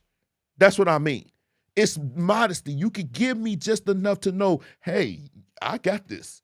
But just enough to say, hey, it ain't for everybody. For us, it's a red flag, because we're going to say, especially, here's the thing, if she not with you and she decides to go out with everything hanging out, some of y'all, when did it become okay to wear tights with your little thong showing or whatever? When did that become acceptable? I'll be seeing way too many of you. I can see right through them things. I'm like, come on now. And watch those things. If it's got this gonna be nasty, and I really don't give a falcon, if you got white crud happening in the crack and crevice of that thing, watch that mother falcon. Don't come outside with that thing on like that. That means you wear too much and you got some things going on. I don't care what you got. If it's dusty or crusty or whatever it look like, it may be powder, but it could be something else. I shouldn't have to guess. Watch that thing. Watch it. But the way you dress, that plays a part in what we see. So if you dress like a strumpet, that's a red flag. If you don't care nothing about how you present yourself, that's a red flag. If you got a man coming to visit you and you show up with your hair looking like you got a Michael Myers mask on, that's a red flag. That's a red flag for us. Amen, lights and walls. That's a red flag. Fellas, I hope I'm helping you. That's crazy. That's crazy. And it's another thing, I'll wait. I'm not going to go there yet. I'm going to wait. I was going to go somewhere, but I'm going to wait. No, let's go ahead and do it. Check this out. What happened between you and Erica Banks? I'm put like this. It was something I wanted to do, and you know what I'm saying. The age thing. That's the thing I didn't understand. Like, she older than you? Nah, she younger than me. Okay. You know what I'm saying. You know I'm a man. Mm-hmm. So when I wake up in the morning, and me and my woman get up. When I get up, my woman get up, cause it's time to cook. It's time to have some sex. It's time to clean up. And when you get up and you get in your phone, I don't like that. Mm-hmm. Don't get straight in your phone when you're around a man. Mm-hmm. You know what I'm saying? When you get up, you're going to get up and take care of your man, then get in your phone. It's so much wrong with this. It's so much wrong with it. But that wasn't the part that was the red flag. This is. She comes back. I was working. Get the comments, the people you listen to. Baby, you too much for him. You top tier. Look at this. And it continued. The comments, look at this. Look, I figured, but I feel him. Okay, somebody actually agreed with him, right? You dodged the bullet. You see this? You got to pay attention to who they listen to, right? He wasn't boyfriend. He asking for a wifey. Girl, I'm a man, what? I had the mentality think, girl, what? Look at these comments. Y'all see this, right? Y'all see this. How they figure they can go in on this man. Here it's always going to be one, the simp. It's always going to be a simp. He's saying something about, oh, she wants to do that. That's okay. Man, he got what he wanted, the bingo. Thank you. He sounds like he wants. Listen, why is this a red flag? If the man wants you to put your phone away and he's not telling you, no, he ain't say you couldn't be on your phone. He's asking you to put your phone away. Take care. The first thing you want to do is get up on the phone. If it's something that you know he likes and she decides that she wants to buck with the people that's helping her, that's a red flag. First of all, a woman with all these accounts and stuff, that's a red flag anyway, fellas. What she need this attention for? Y'all know y'all got a woman out here that she got a lot of accounts. She got Snapchat, Path, Facebook, what's that other one? Instagram, InstaFam, YouTube, RedTube, Pornhub. I mean, she got all these accounts everywhere. And she got a man. And every time you turn around, she on one of those accounts. That's a red flag. But you got other people that's saying it's okay. It's the people that she listened to. Her friends, that could be a red flag, because if they always pushing her and people that's talking to her, pushing her to do stuff that she ordinarily wouldn't do, I had to do it, then that's an issue. That's a red flag. I ain't getting no amens, but that's true. That's a red flag. But you see how she had all that stuff, right? Because when she got all these phones and all these accounts, eventually you're going to get into it. And guess what you're going to find? You're going to find this man went through his girlfriend's phone, and guess what he found? Y'all ready? Let's move. I'm moving. So you just won't head? No. Why? If it's the same. Okie dokie, bet. For the grab some rubbers, then I'll be there pulling up. Okay, it's apartment 30, bet. It's upstairs. You want me to wait till your friend leave? Nah, come on, open the door. Now, this dude found his way to her phone, and this is what he saw. Look at this. What's your rate? Now, y'all know what she was, right? What you looking for? I want some, okay, 120 an hour. Y'all reading this? Y'all seeing this, right? Last one. If she got all these phones, it's a red flag. Now, it may not be this extreme, of course, but women having a lot of phones, that's not good either. All of you ain't got businesses. And like I said, I've had the same iPhones. Well, I've upgraded, of course, but I had the same ones. I never needed to go get another phone, and I handle a lot of business. I got organizations, people texting me, people calling me, and everything else, and I've only had one phone. Please tell me why you need 14. Why you got his phone? You're not a drug dealer. You got the police looking for you. You need burners. Now I'm moving. We've already covered a lot of this. Now, Mike, if she has a lot of male friends, that's a red flag, fellas. You want to know why? Because most of her male friends want to sleep with her. They're not gay. Most of her male friends want to sleep with her. So she said, I get along better with men than I do with women. That's a red flag. Especially if they're musicians. Okay. Wait, nope, not you. Where you at? Michael, where your post? Here it is. He said, chick knows a lot of musicians. He's not one. That's a red flag. Do y'all agree? Yes or no? If a chick got a lot of musician friends and she not a musician, is that a red flag? Is that a red flag? Okay, moving on. Now, how does she get along with her baby daddy? Her baby daddy, her exes, maybe they are baby daddy. If she leaving videos like this. If your daddy ain't shit, clap your hands. If your daddy ain't shit, clap your hands. Yeah. If she leaving videos like that, that's a red flag. That's a huge red flag right there. That's a huge red flag. If every man she dealt with was horrible, just like the men, that's a red flag. If I got with a woman and she trashed, now she may have some opinions about him. I'm not on that. What's up, Chris?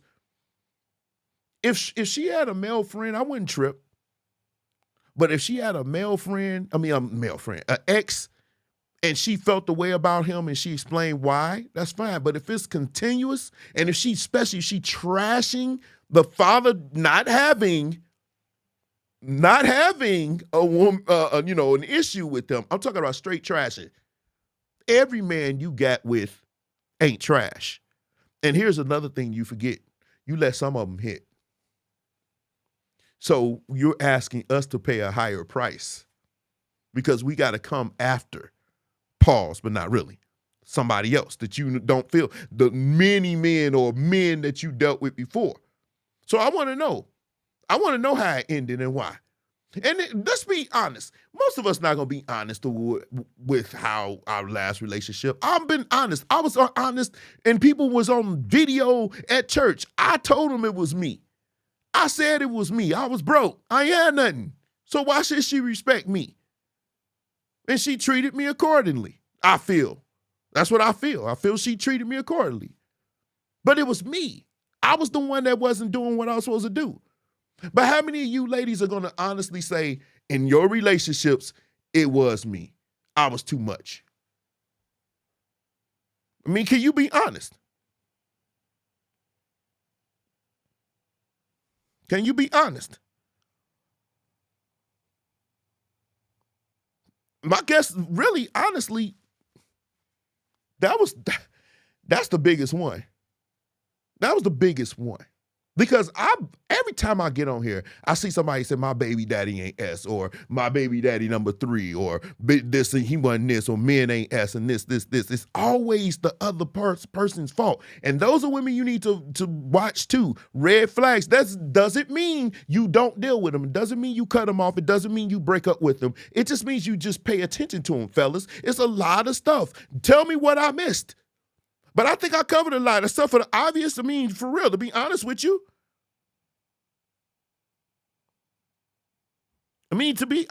I covered a lot. But see, the ladies, I'm going to let you have your moment. I'm going to let you have another moment. Okay, so a lot of people have asked me to start this series because my qualifications are I've had a lot of bad boyfriends. But recently I've found the perfect boyfriend, and everyone's like, how did you do it? How did you do it?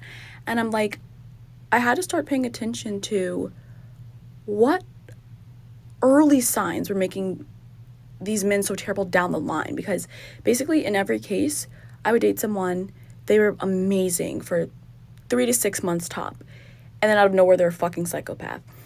So did y'all pick up the red flag already? I should have put this in the theater. Did y'all pick up the red flag already? She automatically said every last dude she dealt with ended up bad. That's a red flag.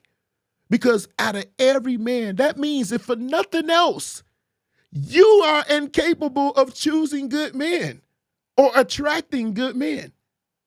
But I guarantee you, some of y'all love them Pookies and Ray Rays till you get too old, and now you want something more stable. Some of you, not all of you, but some of you, this is you. And I guarantee you, if we were to do a census of the men that she dealt with, I guarantee you they fall in that. I took it upon myself to be like, okay, what am I missing? Like, what am I not seeing early on? Because I'm a really naive, like, trusting person. But me and my friends compiled a list, and these are just the first 8. It's a whole document, but let me share with you what I started to notice. Okay, the first one is saying I love you before the first date. I know this seems obvious, but like... Okay, fellas, have you ever said I love you before the first date? If you are saying I love you, well, maybe depends. If we're talking a lot, because men, we're visual, right? And if we see a woman that we are totally enamored by, we can almost, you can pretty much blow on us, pause, and we'll be ready to walk you down the aisle. If all those other things align, now that we saw your beauty, we're physically attractive, right? If we can see that you're cooperative, feminine, friendly, submissive, and inspirational, you really checked off all the blocks and we know we can build with you, oh, absolutely. We'll fall in love with you real quick. So that's not out of the ordinary, but before first date, nah, I think this is cap. But go ahead. Maybe, like I said, I'm really naive, but like guys who say I love you very early on, 9 times out of 10 are narcissists, because that's called love bombing. Because in order to love someone, you really need to know them. So if a guy's telling you I love you, it's because they want you to become very attached to them so they can treat you badly later on. Number 2, none of their exes like them. So I had to learn this the hard way because I had this one ex who was like, oh, all my girlfriends are so crazy. Like, they treated me so badly. And I was like, oh my God, I'm so sorry. No, there's a reason why nobody likes them. It's because they treated them terribly, not the other way around. Any guy who goes around talking crazy as hell about his exes, he's the problem. Number 3 does not have a friend group of their own. Kind of similar to number 2, if no one likes them or like they don't have long-term friendships, like they only are able to keep a friend for about like a few months or like a year, but they don't have any like childhood best friends, any ones they've been friends with for like at least 4 years, it's probably because they're crazy. Number 4 isn't politically left and doesn't want to be. This is just me personally. I feel like a lot of these men be moderates, and like if you're a woman of color or if you're someone who cares about people in general, your boyfriend being right-winged, I know you're like, oh, like politics is just opinion. It's really people's livelihoods, and you should pay attention to what your boyfriend cares about and who he cares about, because ultimately, if he's against women or just people of color or immigrants, he's probably not that great of a person. Women who talk like you die alone. Listen, thank you, Kevin.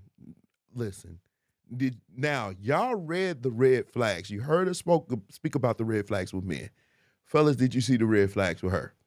I'm gonna tell you right away. She's giving me she could be a bit much kind of vibes. She always in her hair, the way she's talking, the way she could just. You see how cavalier they could be when they talking about men, how they could just say things about us or whatever. You can't find too many men doing that and not getting backlash or something being said about them negatively. But it's a whole lot of red flags. Like I said she got a lot of exes. All of them, every last one, that they all were this way. You can't make this up.